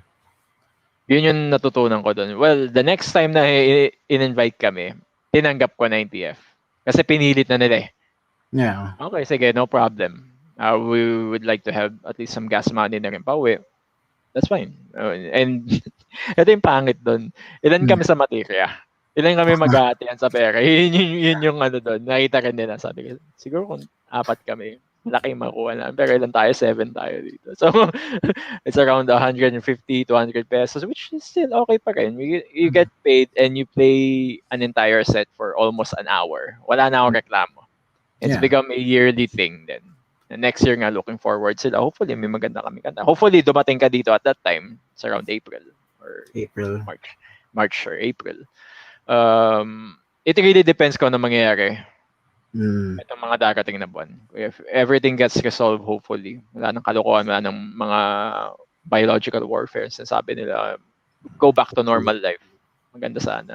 Pero yun No. lang din natutunan ko na people would actually, alam ko ikaw, Skitz, alam mo to.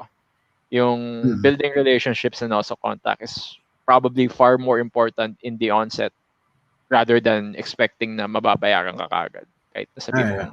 mong galing. Of course. Unless kung may pangalan ka na. That would change. Kapag may manager ka na, established na yung banda mo, sometimes it's really out of your control na kung sabihan mo yung manager mo na mas importante mo na yung relasyon muna namin dito. To build that up Hmm. moving forward. But anyway, yun na naman masashare ko pagdating sa ganun. Pero to agree with you, out of sabihin natin 20 gigs na ginawa namin in a year, dalawa lang doon bayad. Ganun kahirap dito. Yung lahat ng naging gigs namin dito, we were paid some amount. It's hindi siya ganun kalaki, pero it's something. Pero like when we're playing with a touring band, like one of them was Malison. Actually, I don't know if Malison's watching now, but Uh, they were on their West Coast tour. They're from San Diego. So we, as a band, we decided to donate yung TF namin for them. Kasi alam din namin na hindi hindi madali yung life on the road. Yeah, Yeah, like hindi sa talaga. doon sila natutulog sa ang tawag basta yung malaking vehicle nila na parang ano, caravan ba yun? Ewan ko. Mhm. Basta doon sila natutulog, palitan sila ng driver. Syempre, they need to eat. Yeah. Yeah, so yeah, we decided to donate yung TF namin for them. Yeah, up to now, good friends pa rin kami. Mm. And they recently got signed to a actual record label. So congrats to them. Mm. Uh, ano ba? Kasi in the Ano? end, you wouldn't know, di ba? In the end, you're just like planting seeds and not expecting anything from it talaga. Mm. And Also, adding to yung sinabi mo about it would all change pagka may manager and such and mm, such. mm, Yeah, I agree. Kasi at that point, even let's say self-managed ka, um, ewan, not sure if it applies. Probably it will apply to any genre. Pero kasi I have a coworker na he's a rapper. So we were discussing about how do you promote yourself, marketing, blah blah blah, and how do kasi gumastos siya ng mga $7,000 for laki. a music video and album. It's like, what the heck? So, how are you gonna reach your ROI? So, Mm, ano ba yun? You gotta network, di ba? So, if you're gonna network with other people, you gotta sell your brand. And, definitely. yun. So, nag-set siya ng price for himself na if you want me to be in your single or something, you gotta pay me this much. Parang, okay, gets ko. So, kasi ganun din with the other artists na medyo kilala na or kilalang kilala na. Yeah. Definitely. So, I agree with your philosophy na tawag doon. Mm. Iba yung ano eh. Connections is more Mm, important than money. mm. It's also building up relationship. Katulad nga yung sinabi ko kanina. You don't know kung ano mangyayari doon. Kasi katulad nun sa amin, simpleng ito yung nakakatawa doon. Simpleng school organization na siya. So you would expect kapag nag-iba na yung reins ng kasi yearly nag-iiba yon. Magbibigay sila prior to other people regardless. Kasi 'di ba may iba-ibang bias din eh. But for us to be invited for 4 straight years, na iba-iba na yung mga tao nandun, speaks highly na if you could build proper relationships talaga. You don't know who's sitting there. You don't know yung impact nun. You don't know the endorsement na meron and also the doors na pwedeng magbukas sa inyo moving forward. Kami, ganun lang kasimple yung gusto namin mangyari. Mm. We won't be as probably as international. Probably wala pa nga eh. Not even there. Pero what's important is in the end of the day, at the end of the day, it's far more important to build relationships with people talaga. I It's agree. longer, kahit sabi mo mawala na yung banda, may kilala ka pa rin. If you like to Mm. do something new, kilala ka nila. And how Mm. they know how you work. And they probably know yung next band mo. It's always an opportunity talaga. Si give and take with people. Hindi yung tipong, yun yung nabubuisit din ako sa ibang tao na parang, alam mo yung band sa tugtog alis. Yun Oo. yung pinaka I know this is just a personal opinion. Probably Skitz would agree na we're only sabihin natin sa venue we're only 5 bands there. Sabihin Mm. magsimula na maaga, matapos na maaga, what is it na parang manood na lang kayo or at least may isang representative na manood na din. Kasi hindi mo nga alam eh, di ba? You don't know, you get to build relationships with people. Hindi mo alam yung isa dito. Pucha yung nanonood pala, manager na naghahanap ng isang metal band na alam mo yun, gusto nila Mm. market or include in some event na malaki. Yeah. Sa inyo, pag pumunta kayo dito, you don't know who's going to watch you locally. Di ba? Yeah. Alam mo, front kayo for, Wolfgang or something. Mm. Hopefully. Mm. Di ba? Hopefully. Dream yan. Yeah, it's really something, pero, again, at the end of the day, this is just, yun nga, katulad sabi ni Skitz kanina, it's just a personal preference namin na gawin namin yun, or at least outlook namin sa banda and music. If you Mm. combine kasi, this has been a problem before. And nakita natin sa e-heads na hindi kami magkaibigan. Sabi nga nila, kasi nagtawa ako ng tawa. It's impossible na hindi kayo magkaibigan. Pero they kept everything professional. Mm. And there's a side of music na ganun, sa band na ganun. There's another side na we joke around and also enjoy the stuff that we enjoy.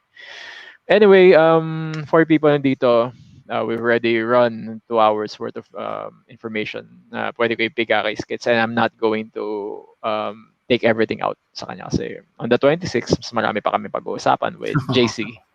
Oh, yeah. Giancarlo. Siya na yung nagbigay ng date eh. So, pa-follow up ko siya probably sometime this upcoming week. Then, we're going to launch yung promo for that.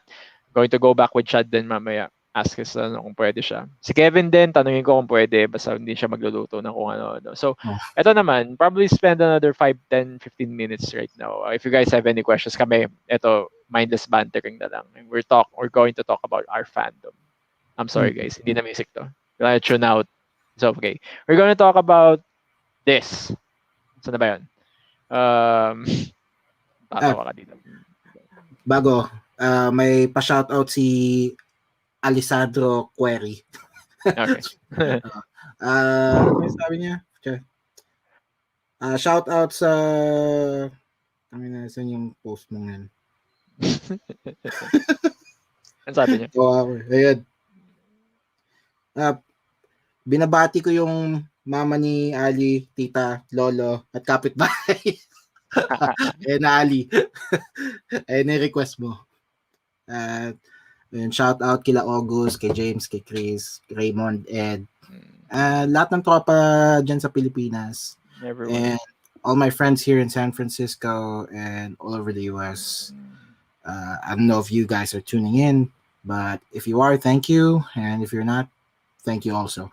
Yeah. And eventually, they will cross paths with this information, or at least this session na meron tayo. Goes wide enough. Why not? Ito, alam mo to? Alam mo to? The Mount Rushmore of Tokusatsu. Yeah. Parang diba? Parang kulang to. Marami kasi masyado eh. Marami ka pang pwede ilagay eh. Dito. So, tingin mo kung sinong kulang dito?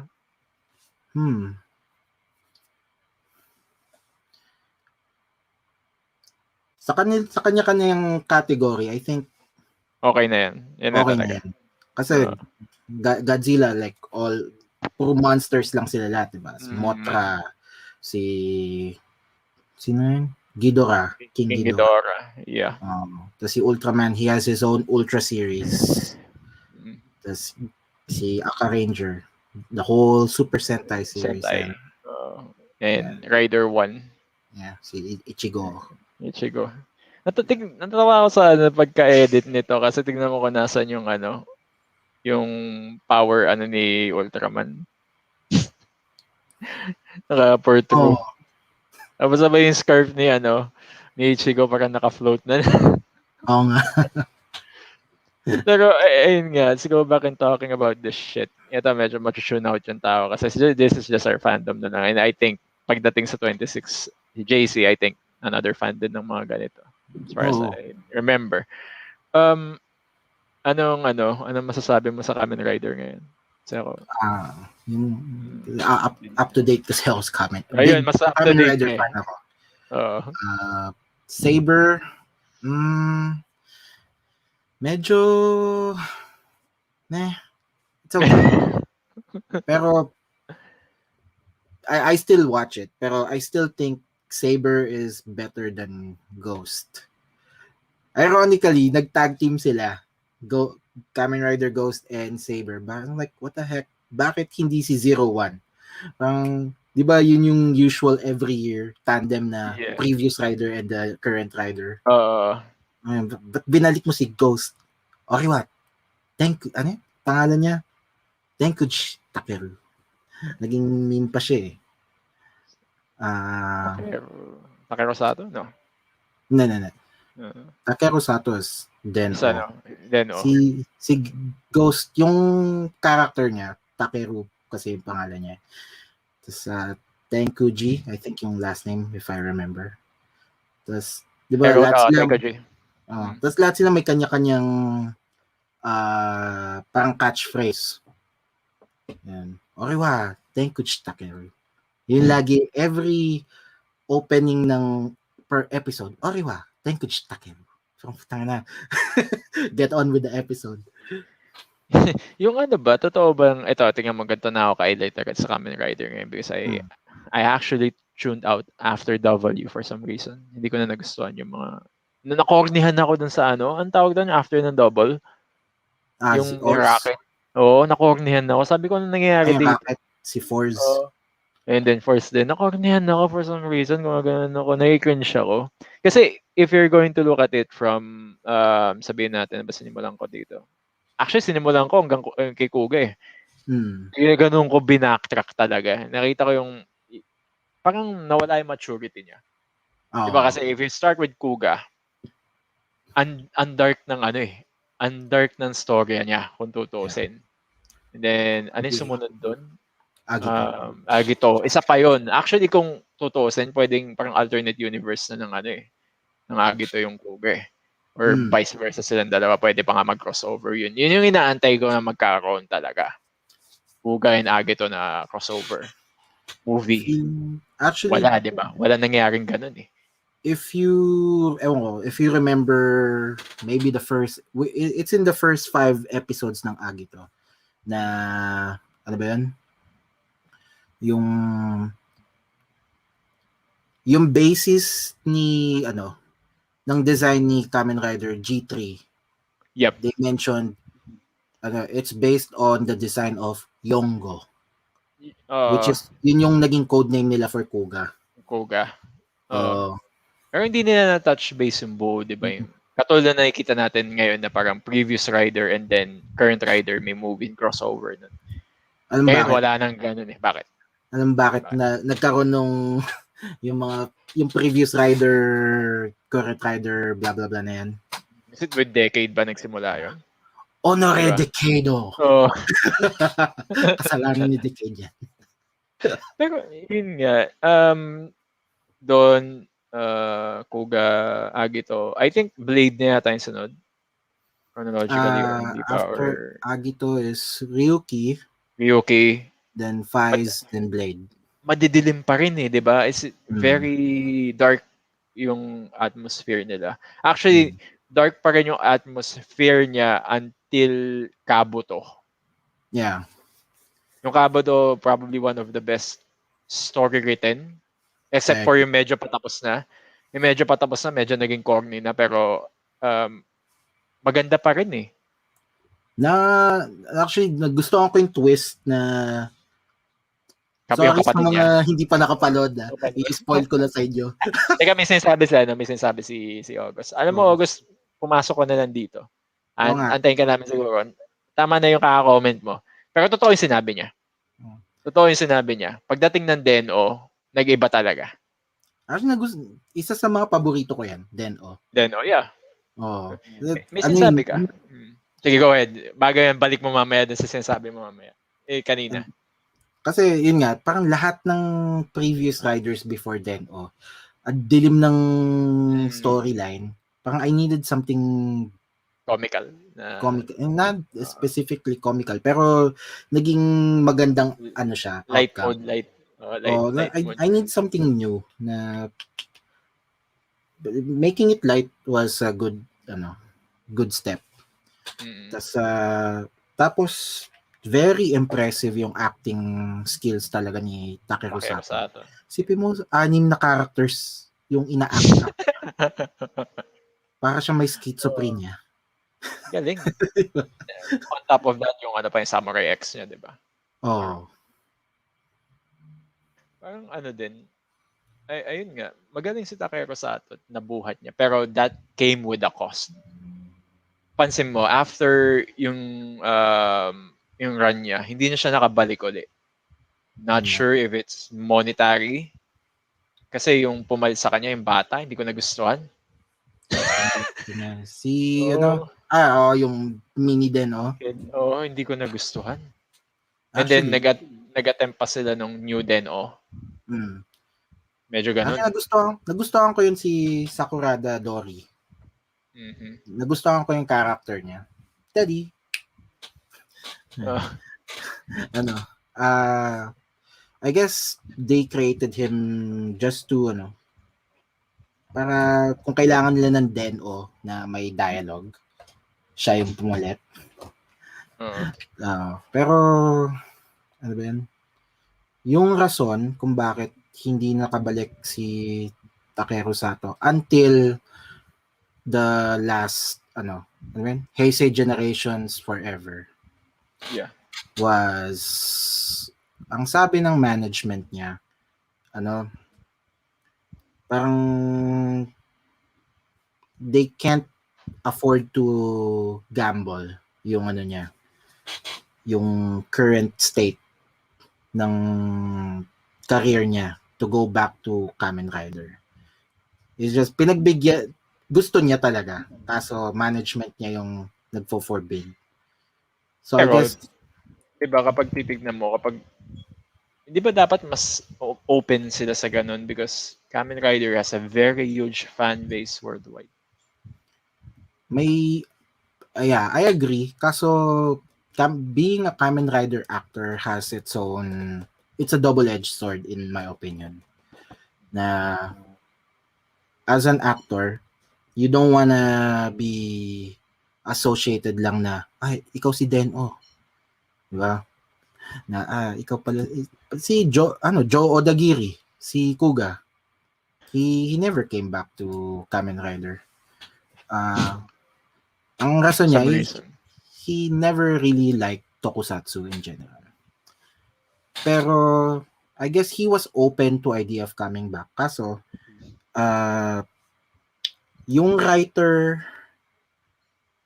na friend niya, ano ba yun? Finire ata ng Toei. Kaya ayaw na over. The Politics. same, politics. The same with, si Hiro na, Moshishima. oh, Kabuto. Kabuto. So, di ba na-disappoint ako nun, man? I mean, Decade itself is a bit of a disappointment. I love it. Pero nung hindi nila ginamit si Hero for Kabuto, that was a very big letdown na na-realize ko. Kasi before, nanonood lang ako Hindi ko pa na-realize yung mga ganito around 2009. Pero nung nakita ko, nung pinanood ko na yung Kabuto, buo. Pinanood ko siya for a month. Halos everyday pinapanood ko. Doon ko na-realize na, damn, you guys missed an opportunity here na dapat si Hero bumalik. Pero I think, again, may issues na naman nun. Kaya hindi siya nakabalik. Yun yung ko sa Decade. Yung I love Decade as a writer. As the series, I liked it kaso yun nga, hindi yung yung original riders yung ginamit nila. Yeah, it's AR. AR. Diba?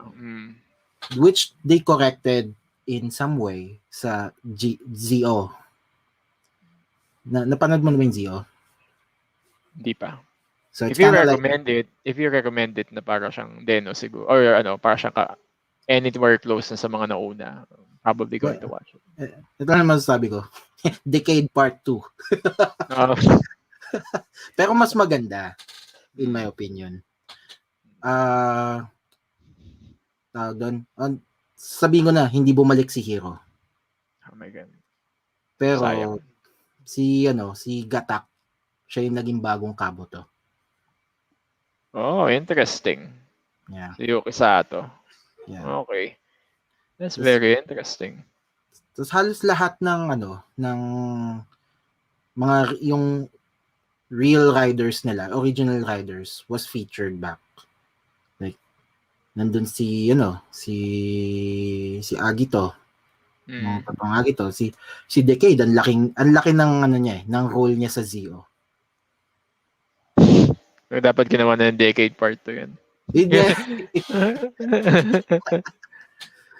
Kasi, honestly, yung buong season ng decade na yun, it's a big cliffhanger yung ending niya. It's direction ng movie.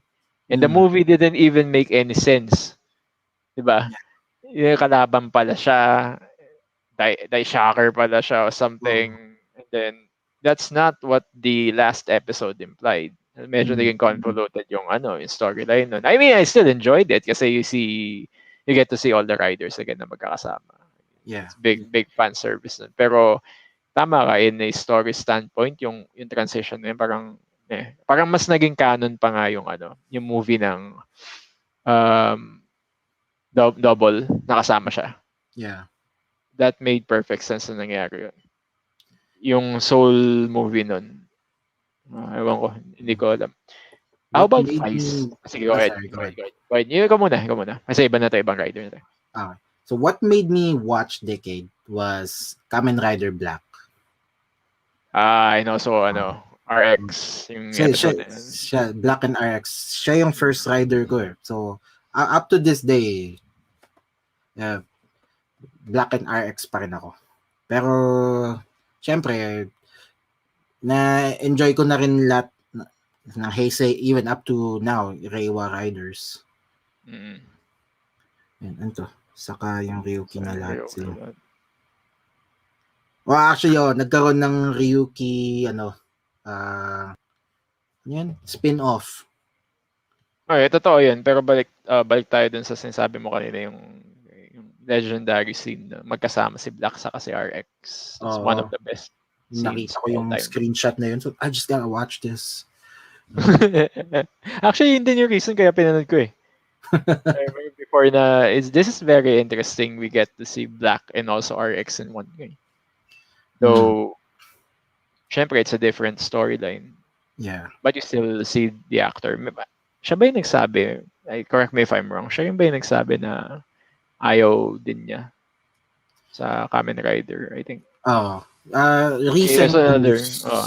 Kasi, ano ba yan? Kasi, this year is the 50th anniversary of Kamen Rider. And lahat ng past riders, at least for the Heisei era, have been posting about Kamen Rider.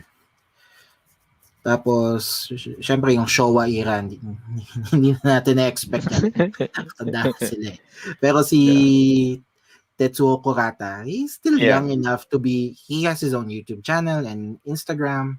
So, people were expecting, particularly in Indonesia, na expecting him to post something. Kasi super laki ng fan base niya sa Indonesia or Malaysia, if I'm wrong. He said on his Instagram na he doesn't have to post something about Kamen Rider or congratulate Kamen Rider kasi he's not even a big fan of it or something. Yun. Kumalat yun. Well, I understand. Syempre, people are gonna hate if they don't hear what they wanna hear. Exactly. Give the guy a break. Diba? He's been doing it for a very long time na rin eh. Tsaka naintindihan ko yung, ano ba yun? Parang, kasi I looked at his videography na he had different roles then throughout his career. He's been in other movies and other TV shows, pero he's always associated. Kamen Rider Black. Parang, okay, naintindihan ko na pagod na akong makilalang Kamen Rider Black at RX. Na actually yun nga ang selling point ng ng restaurant niya. Kamen Rider Black. My God. I'm not sure if you know. May steakhouse siya sa Tokyo called Billy the Kid. So he's selling two, well, I guess it's the same steak. Pinagkaiba lang is yung garnishing and design. There's the Kamen Rider Black steak na may yung insignia na ganon, na mukhang question. Yeah. Tapos yung isang steak niya, RX. Sana may cake din siya na Battle Hopper, no? Oh. Pero, ayun nga, would you actually agree with me na kung hindi na ano yung black, even locally dito sa atin, baka malamang mas less yung fans ng ano, ng Rider kung hindi na televise yung black dito. Baka. Kasi of all the riders, siya lang ang may direct sequel eh. Exactly. RX. Siya lang din. Nasa kay, ano, if you look at here sa Pilipinas, siya lang talaga yung pinalabas na Rider, kung tutuusin eh. Except for, syempre, Sentai. Nandyan yung 5-man. Maskman. Oh, yeah. Pinalabas dito. Mas Pero if sikat you're... yung Sentai sa Pilipinas, in my opinion. And then lumabas yung ano, Kamen Rider dito. Mas Rider pa nga tawag nila, some bullshit names na translate nila na ako hindi ko in-honor yung mga Robert something na gano'n. No, it's Minami Kotaro. Bunch of dipshits nga gano'n ko. Pag nisasabi sa akin Robert something, Suzuki, what? Sabi ko, sino yun? Yung ano, Mas Rider Black Arcs. No, it's Minami Kotaro. Damn it. Parang minsan nagkakaroon pa kami ng debate sa gano'n. Tingin mo ba bagay na bagay yung pangalan niya na Robert Akizuki or something doon? No, call him as it is. The real name. Parang petty na lang dating sa akin. Parang ninitmik mo na yung pangalan. No, ito yung tanong ko sa inyo. Parang nagkaroon ako ng argument na ganun. Tanong ko sa inyo. Saan nag-originate yung Kamen Rider? Sa Japan. Isn't it appropriate na tawagin mo sila based on the name na talaga yun ang pangalan nila? Okay. Panalo na argument ko ngayon. So ngayon, tawag mo sa kanya, Minami Kotaro. Hindi kasi, sabi nyo, Robert Akizuki daw. Huwag na tayo mag-usap, huwag na natin pag-usapan. Ganun ako kapeti pagdating sa ganun. Parang, ewan ko, ganun talaga siguro pagdating sa fandom pa. Okay lang yun. Naintindihan ko yun eh. Sa akin, open naman ako to either one kasi nakilala ko siya as No, I acknowledge it. Pero wag mong ipupush sa akin, ito yung pangalan niya talaga. Yung nakaka-voice it. Si Dex. Hindi Kamen Rider si Dex. No. Fake siya. Fake. Ay, naka-white ng US. Meron pa yun, di ba? Anong tawag din? Yung VR Troopers. Damn it. Sabi ko. Hindi ko nga pinanood yun. Nung bata ko. Ba't ganyan yung kulay ni Shider? Iba? Yeah. Iba. Pero nung bata pa tayo, malamang pinanood natin yun knowingly. Kasi yun ang pinapalabas eh. I mean, it's another robot thing. Parang dati di pa natin alam. We didn't know better. Pero nung tumagal, nung medyo nag-dive in ka na, mali ito eh. Dapat hindi ginawa itong palabas na to eh. Yung mga ganun. Nako. Alam mo, August, maganda sana yung naging usapan ko nandito ka. Pero na-enjoy mo yung sangyupsal mo dyan. Bigyan mo naman, padala ka kay Skitz ng samgyupsal mo. Anyway, hope you guys enjoyed nun. Maganda yung siguro patapos na tayo, pero maganda yung movie ng Ryuki. Actually, hindi ko pa napanood si Ryuki. Panoorin mo. Unti ko eh. Panoorin mo. Oy, may excuses to. Maingay daw doon. Oo nga, customer na too bad. Panoorin, hindi pa nakapali ka. Next 26. Next 26. Sige, ayusin natin. 26 ba siya? Let's see. Yeah, 26 dapat siya ng umaga, same time din. Para makater natin yung oras ni Skitz. Panoorin mo yung Yuki, men. Maganda siya. Even yung series. Hindi siya tapon. Actually, walang ito pala. Ang hindi ko lang napanood dun sa era na yun is Hibiki. Yun lang hindi ko napanood. Hibiki. Hibiki. And sinasabi nila, yun daw yung isa sa mga pinakamaganda. First 2 episodes ko lang napanood eh. Actually, sangkaterba yung, may lahat ng Heisei Riders meron ako dun sa Google Drive ko. Binigay sa akin ng kawork ko. Kaso, ta-transfer ko pa sa PS4 ko para papanood ko sa malaking TV. Hindi, ayoko na manood sa laptop. Maganda siya. Ano pa ba, malamang yung tawag dito. Ang tawag doon? Fies. Nagustuhan ko yan, Fies. Yun yung sobra dami ding di ba, revelations na out of nowhere. Sa Fies. Ang daming mga hindi mo ini-expect na lalabas. And then, makita mo yung bida, lang pala. Off-run din pala. Ako dun, sila, naglalaro sila ng pass the belt eh. Yeah. Kung kani-kanina napupunta yung Yes. Vice Bell. Oo nga. Sino ba talaga ito top 5? Oo. Ang pangalan nung isa, yung kalaban, si Kaiksa. Kahit Si sa, Iksa ba? Oo. Ano rin no? Parang ang maganda din sa yung ito yung maganda din, yung character development ng mga ng mga sub riders. Meron sila.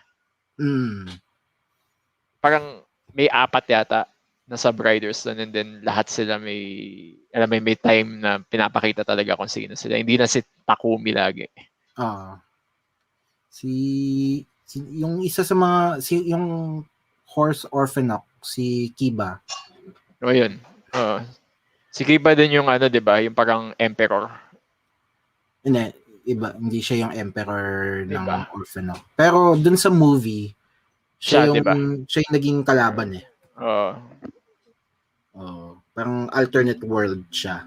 AR na ba yung movie? Yun hindi ko maalala. AR na ba yung movie? Yung movie kasi I don't think it's canon. Pero Sad. the way I interpret it is kasi namatay si Takumi, di ba? Yes. Sorry sa mga na-spoil. Mm. Doon siya parang yun yung afterlife niya. Yun yung movie. At least that's the way I interpret it. Kasi parang medyo Mad Max-ish na yung movie na yun di ba? Oo. Di ba? Parang, and yung buong dito yata nagsimula yung concept ng Rider War eh. Yeah. Wait. Yung Rider Colosseum, Wars sa Ryuki. Yung Colosseum, di ba?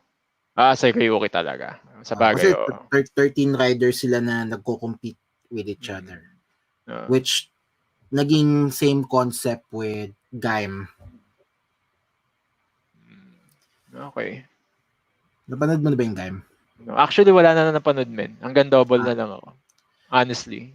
Hindi ko siya away yung pag tinatanong ako hanggang double na lang kasi ako. Bakit? Kasi nakornihan ako dun sa mga sumunod eh. Siguro nakornihan ako sa itsura nila o something, or maybe medyo bata yung pambata yung dialogue. Kaya sabi ko nga kanina, nag-go back pa rin ako sa Kuga, sa Kasagi to. Iba yung, ewan ko, mas nahilig ako sa mga dark aspects ng story for some reason. Kaya hindi ko rin pinanood yung Force, tsaka hindi ko pinanood yung Force at Oz that for the childish reason hindi ko design. Tapos nakita ko yung bida sa Force parang sa Kuragi. Sabi ko, what the hell? Ano ba nangyayari dito? Kasi may kaibigan ako, ewan ko kilala niyo, pangalan niya Gabs Ramos. Siya yung dating vocalista ng pangalan ng banda ni Joker.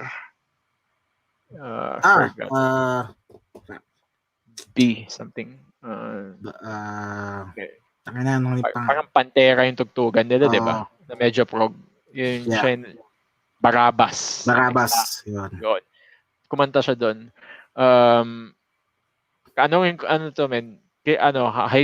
Grade school ko pa lang kilala na. Magkaklase kami ng grade school. So, siya yung nagsabi sa akin na panoorin ko yung Force. Kasi, nung tinignan ko, pero anong nagustuhan mo dito, kilala kita eh. Yun kasi alam ko pa dark din ang gusto niya. Hindi, pero parang medyo lighthearted na. Kung gusto mo lighthearted, sabi ko, Deno, panoorin mo. Tapos kami nagkaroon ng usapan na pinakita niya sa akin yung character na. Sabi ko, si Sakuragi lang to na may belt eh. Tawa siya ng tawa. Sabi ko, ever since hindi ko na pinanood. For some reason, sabi ko, don't get offended na hindi ko nagustuhan yung Force. Pinanood ko rin naman yung yung unang episode. May something na hindi ko gusto. Actually, mas okay pa nga yung yung may mga coins. Ay, Oz. O yung Oz, medyo okay pa yon. I might watch it sometime. Ayun, yun yung dalawang pinapanood ko ngayon. Actually, si Double hindi ko pa napanood eh. Maganda. Pinapanood ko siya, tsaka si Oz through YouTube. Kasi, ano ba yun? Legal na yung localization nila dito eh. Okay. So, meron na ba? Ha? Meron na ba sa YouTube? Sige, hanapin ko nga. Kasi nahirapan ako maghanap sa YouTube eh. Yung mga meron available before, kaya nga napanood ko yung Vice na movie dahil sa YouTube din doon ko nakita. Ano siya, legit Toei Toei company na Kung sila na naglabas. sila na Oo. nilabas. Pero first 3 episodes lang yung mga naka-upload right now. Pero from all the Showa riders up to the Heisei riders, yun. Ito daw, Tokuhiro. Ayun, Tokuhiro.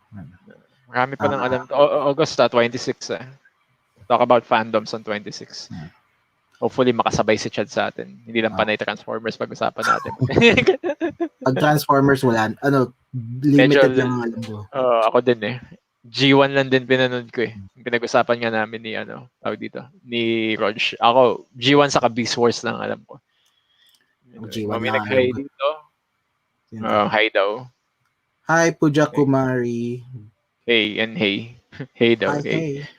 Hey. So, What's up, ano ba? So yun. Napanood mo ba yung Kamen Rider The First and the Next? Ganda yun. Nagustuhan ko yun. Movie. Very dark. Very dark. Very, Magkakaroon sila ng reboot na naman ng Kamen Rider. I think it'll be shown next year. Pero next year definitely is reboot ng Kamen Rider Black as Black Sun. Doon na naman tayo. Naalala ko, meron kasing may nagkaroon ng thread dyan and then may nagkalat ng basis rumors na yung anak daw ni gaganap and then dinispel kagad yung rumor na yun. Which nasabi ko, ano ba to? Ba't nyo ginagawa to sa mga sarili nyo? Rumor news na ba kayo? It would be nice it would be nice. Yeah. Kung gusto niya. Kung gusto niya and if he's good at acting. I never saw him act kasi. Wala eh. There's virtually no information pagdating sa anak niya. Yeah. Pagdating sa ganito wala pa akong nakikita lumalabas. Another thing din, nagustuhan ko din yung yun nga yung the first and the next. Not just style dark siya or tingin ko kung nabigyan ng technology, proper technology yung gumawa ng yung unang Kamen Rider sa Kamen Rider 2. Tingin ko halos ganito rin ang gagawin nila. Kasi limited lang talaga by technology yung mga tao before. Pag titignan mo.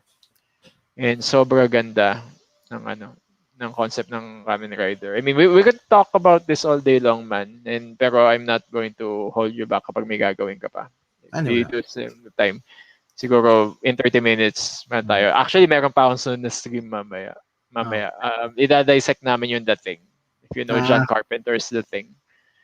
Siya sabi ko. Day off ko naman. Wala. Nothing urgent to do. If you'd like to join over mamaya, if you know the movie, sisend ko sa'yo and then we're going to talk smack about a lot of stuff. Siguro yung ibang mga stuff na alam. The Thing ni John Carpenter. Napanood mo na ba? Hindi pa. If you like to join the stream then, parang live kasi pa rin. If not naman, kasi kung hindi ka makaka-relate, it's fine din naman. I mean, we're going to dedicate some stuff then. Kamen Rider nga, eventually, we're going to cross that bridge. We're going to cross that bridge pag-uusapan. It's only a matter of time kung kailan namin gagawin.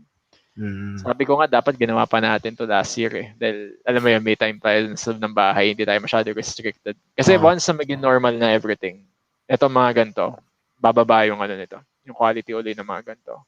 Dahil mas onting episode.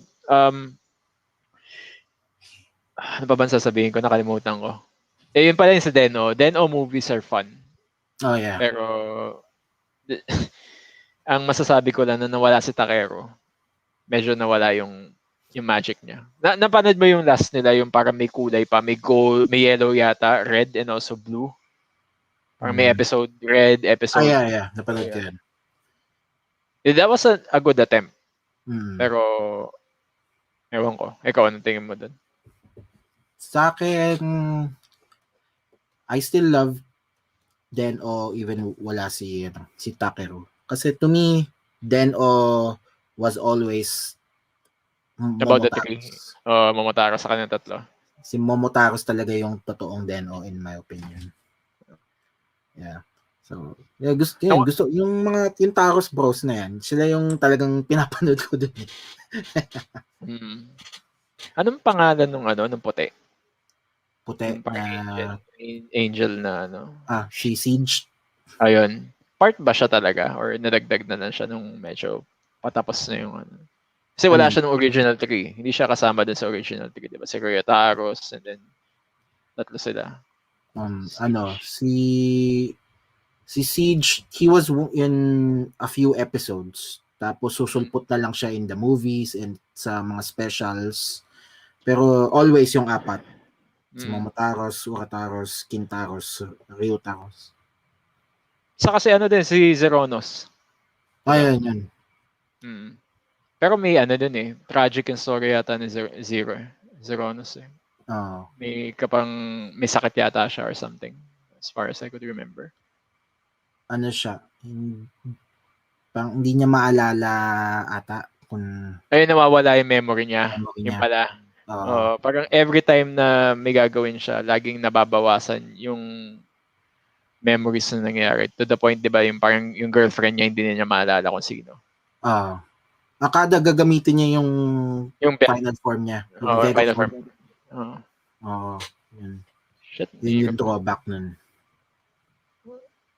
Ganda Ayun. rin ng ano niya. Ang ganda din ng ano niya. Ang ayoko lang sa character design niya, yung final form niya. Medyo cheap yung ano. Yung tawag dito, yung cape. Yung Parang sila ni Deneb. Oo nga. Parang sa kapansin mo, parang Dragon Sword yung itsura niya. Oo nga, no? Yung hindi Deneb, yung dito. Yung ganun. Tapos may yung sa balikat niya. Yung Mega Dragon Sword yung kinalabasan. Di ba yung napansin ko kagad to? Bakit nawalan ba kayo ng ideas dito or na-invest nyo masyado kay Momotaros dito? Kay Ryota. Ryotaro pala. Nagami yung pero, ngayon ko lang nakita, ngayong binanggit mo, ngayon ko lang na-imagine. Di ba? Parang ipupull up natin yung final form niya. Natawa ako every time na nakikita ko, sabi ko, this is Mega Sword na mas maliit.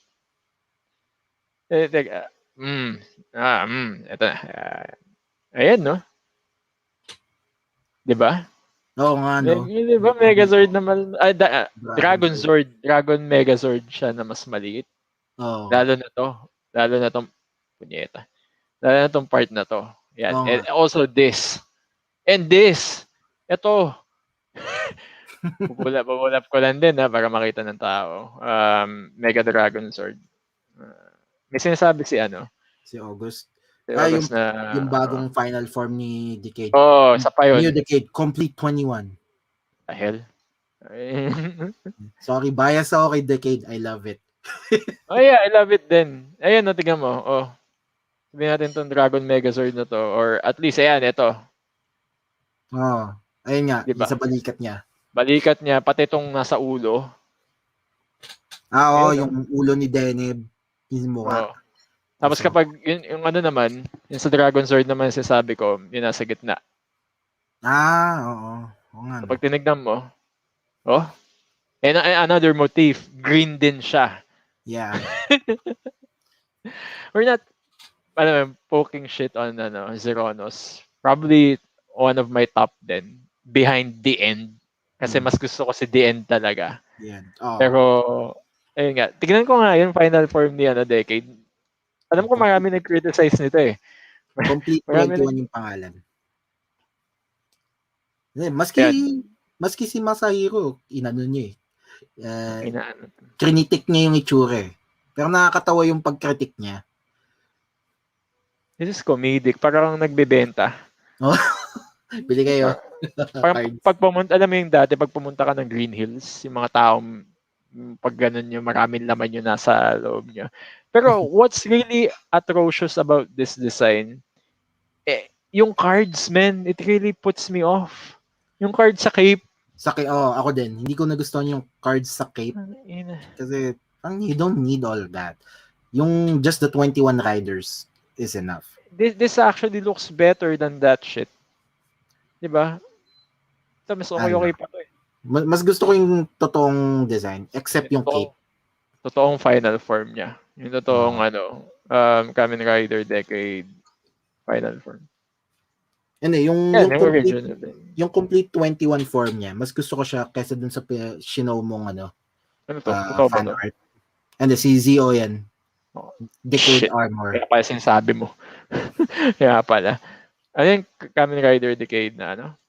Yung Decade Armor ni Zio yan.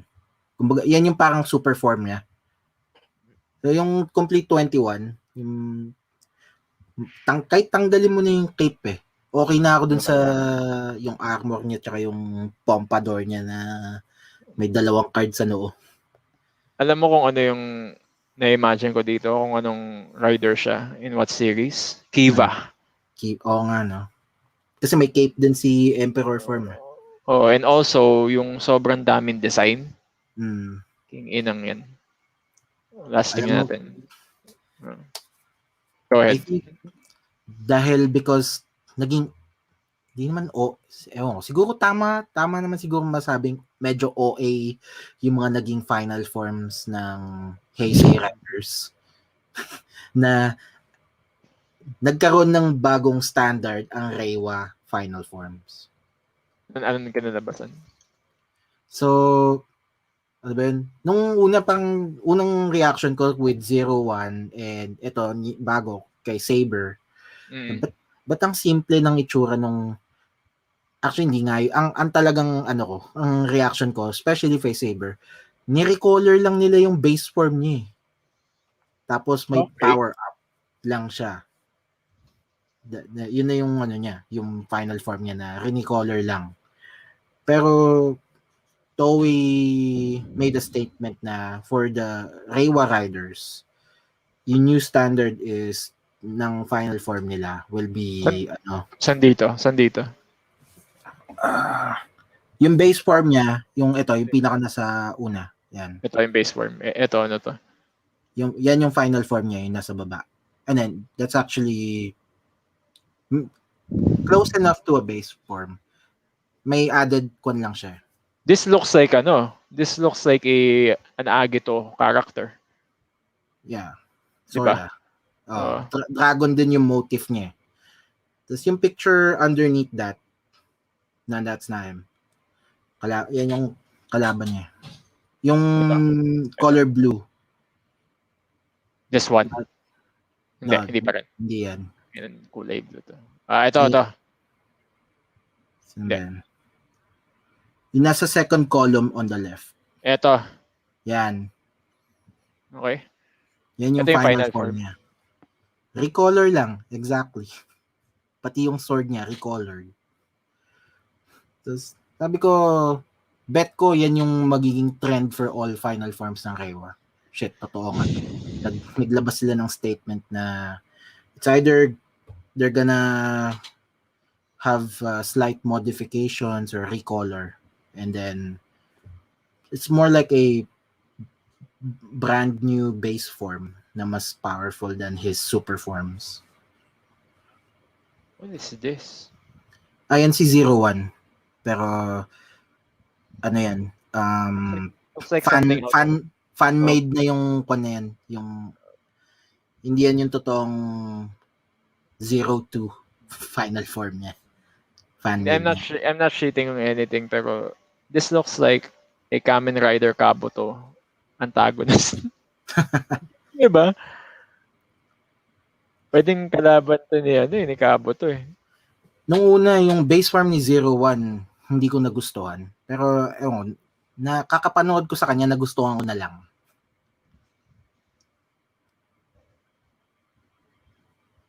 This is basic. Yeah. Parang Alam mo yung off sa akin dito, ito. Ito. Yung braso niya. Oo. They could have done better. Yun naman sabi ko. I mean, siguro nag-back to roots sila or something. The grasshopper motif ulit. Yung nasa kaliwa niya, si 02, yan yung final form niya. Ito. Oo. Looks good kung ito talaga. I mean, kung may armor pa siya. Looks great. Maganda yung storyline niya. I recommend 01. Ano to? Post-apocalyptic scenario na ba to? Hindi pa. Hindi. Very, ano siya,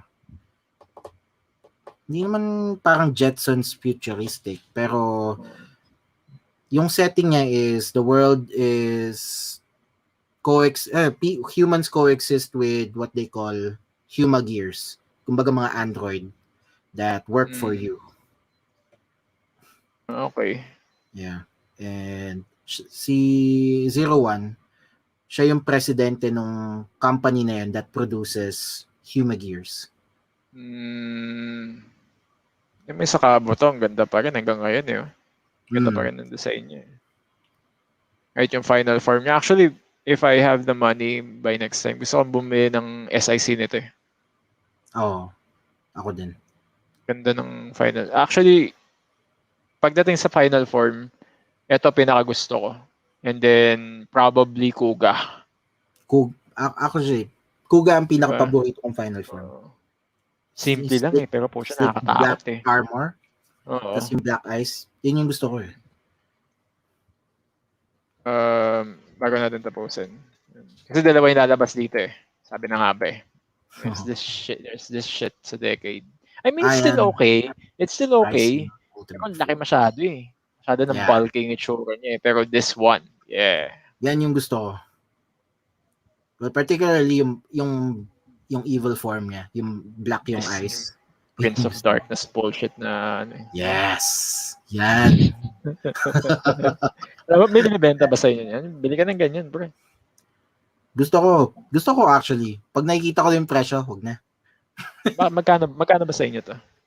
Maabot ng at least $150. Minsan $200. Sa bagay, oo. That's true. Mahal That's na. true. Totoo. Meron akong may SIC ako before ng decade na wala na lang. Lumipat kami ng bahay, which is very bad trip ako.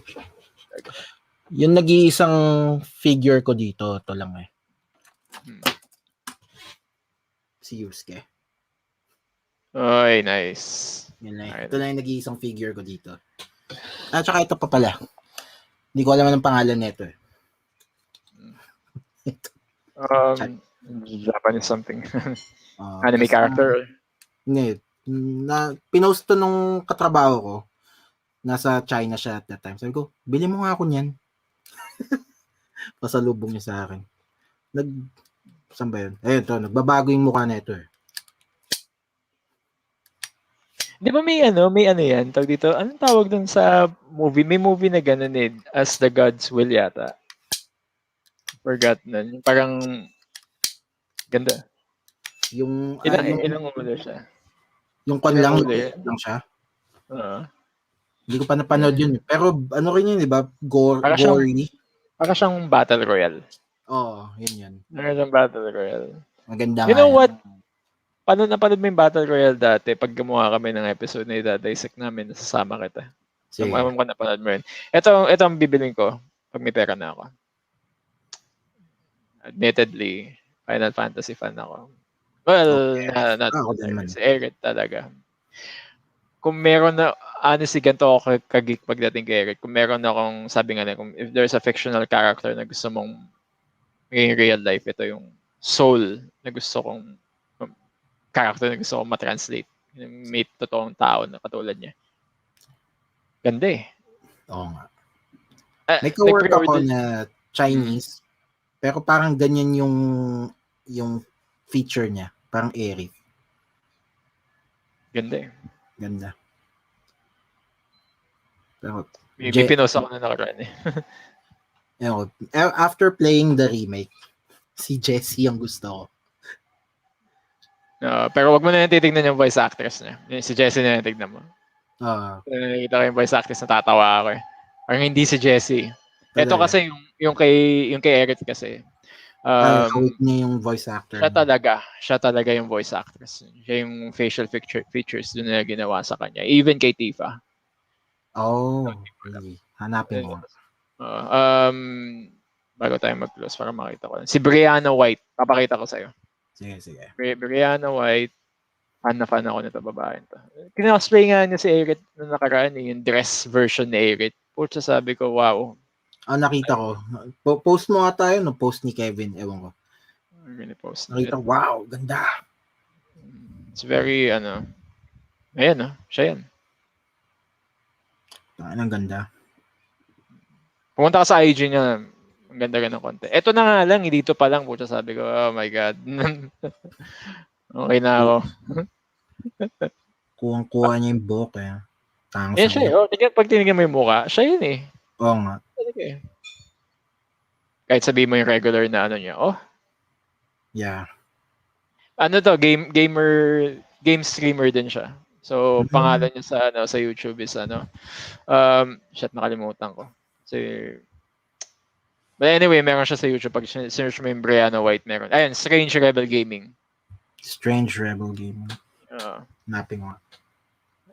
like to have her on stream. Interview ko lang siya. Problema kasi there's always this dichotomy na kapag may manager ka na, it's always that bitch. Oo nga.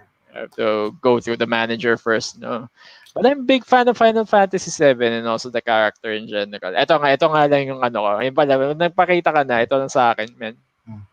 Ito lang nakalagay sa harapan ko. Siya lang. Si Erin lang meron ako. Ayan yan. Nakakala ko figure. Hindi figure. Nawala nga yung mga laruan ko. Nawala yung ano ko, Optimus Prime ko na G1. Dahil lumipat kami ng bahay. Ano pa ba? Yung buong line ng Power Rangers ko, nawala. Bata pa kasi ako nun. So yun talaga, admittedly, nawala nun. Everything pa ito yung napapansin ko. Every time na lumilipat kami, lagi may nawawalan laruan. So hindi na ako kumolect nun. Yung pinakahuling nawala sa akin is yung Kamen Rider ko. Yung Kamen Rider Decade na SIC. Yun, sabi ko, may mga pictures ako nun sa Facebook, man. May, pull up ko lang. Yeah. Malapit naman tayo mag-close. Decade. Ito pa yung kainitan ng Decade dati. Bumili ako. 2010. Ito, kitang-kita ka agad. Ayan makakuha ko. Oh, wow. Ganda yung Decade na, Vice post pa. Eto, paborito kong kuha. Kung meron lang ako ngayon, dami ko na-shoot sana. Detail niya maganda talaga. Saka yung itong barrel niya, retractable sa niya. Sa katawan niya. Ang nastig. Mura lang to, men. Nung binili ko to, it's around, sabagay may pera pa ako dati. Back then, it's around 2,500.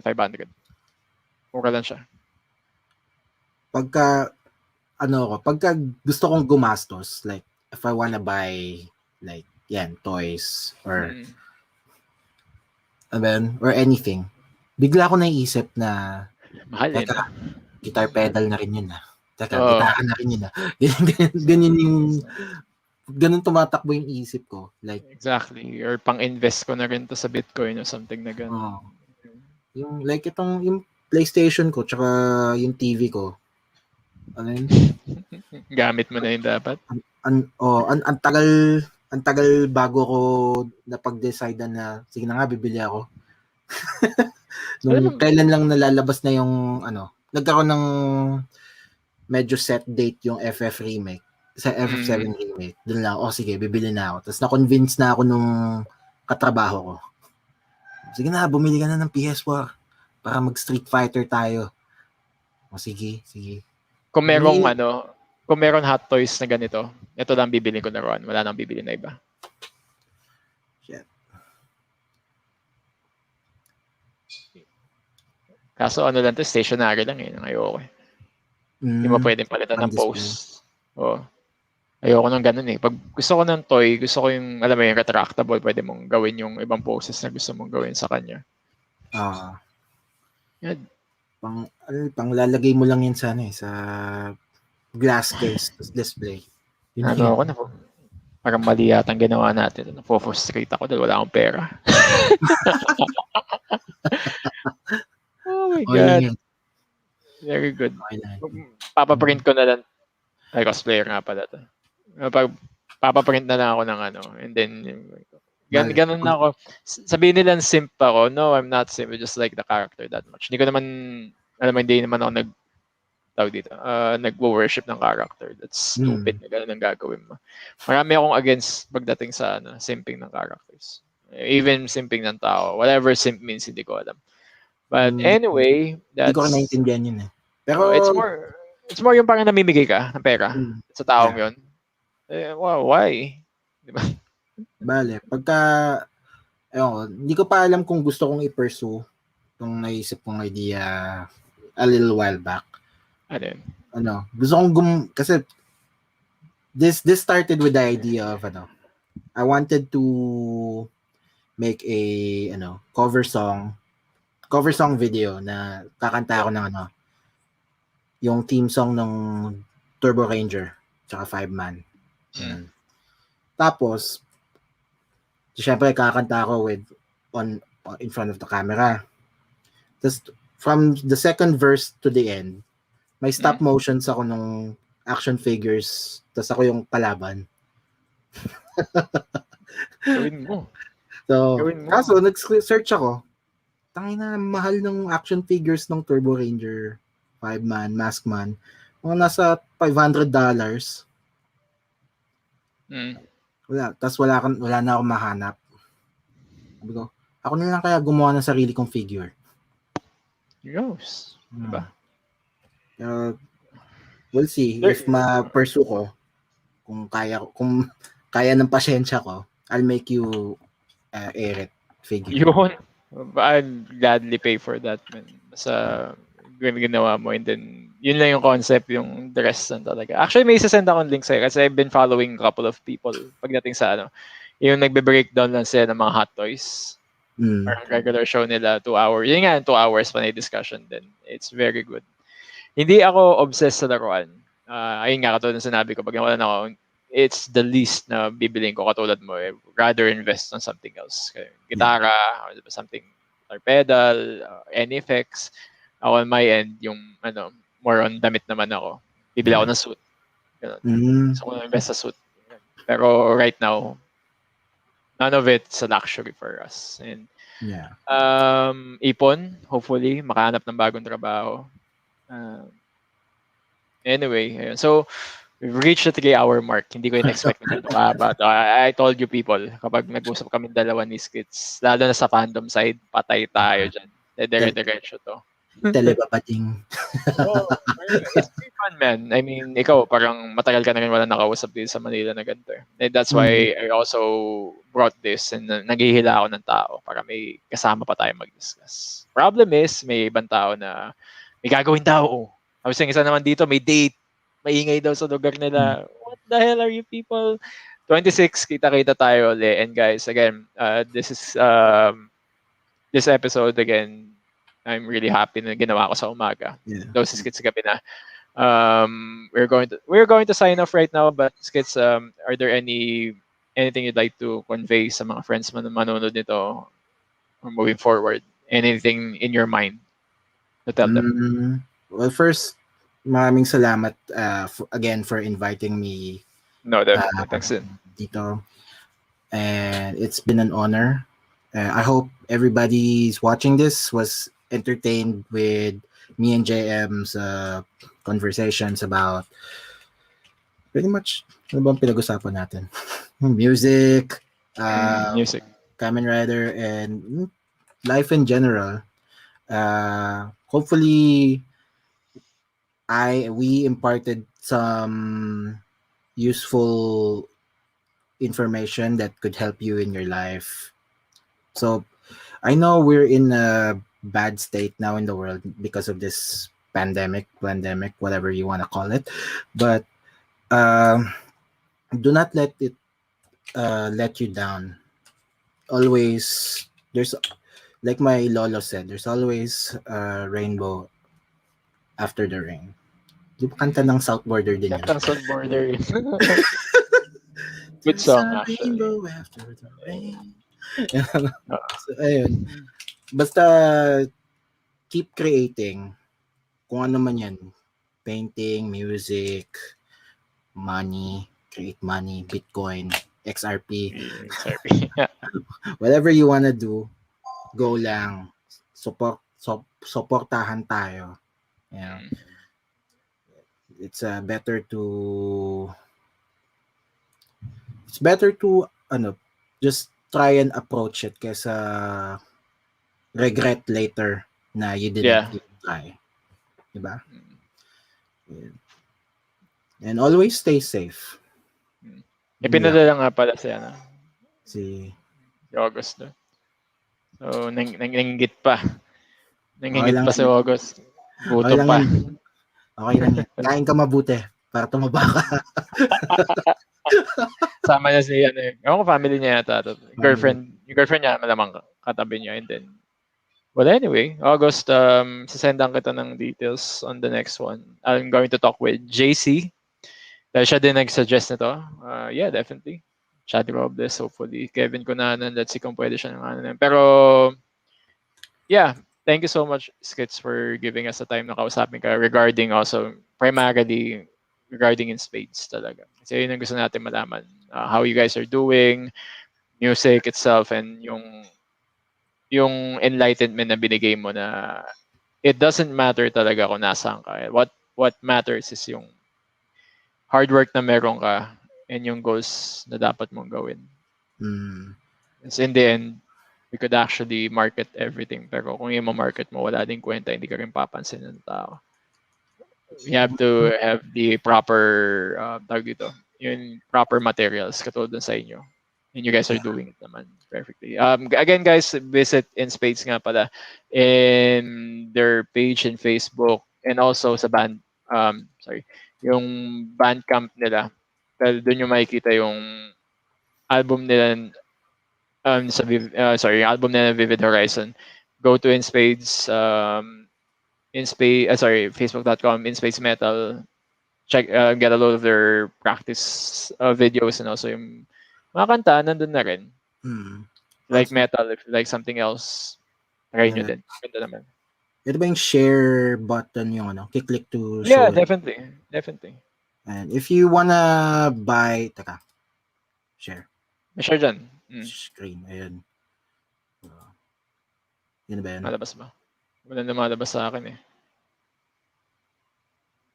Teka. Wala lumalabas sa akin. Send mo yung link dito and then bubuksan ko kapag ano. Send mo yung link sa private chat and let's go ahead and open it.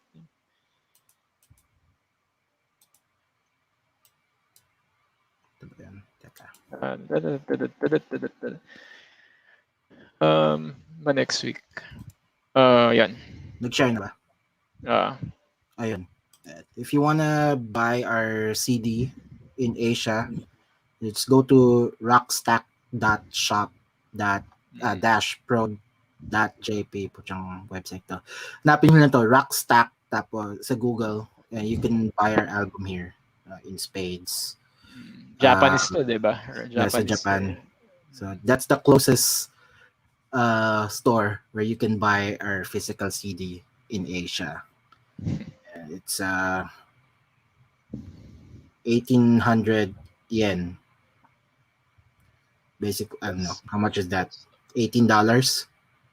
Ano mahal. Ayun, lang. Oo nga, no? Well, that's good. I mean, yeah, go to that page, Rockstock. Yeah, Rockstock Records. Shop-pro.jp because this is actually in Japan. Anything to support the band and share the videos na meron sila. Enjoy it. Leave some messages on In Spades. Probably invite siguro locally. If you're in California, give them some invites. These guys actually kick ass more than you'd actually think of or imagine. So, yep. Ako naman, final word ko. Today, mamaya in an hour, I'll be back streaming again. Enjoy lang. Magano kami. Dissect kami ng one of the best horror movies of all time. The Thing. John Carpenter's The Thing.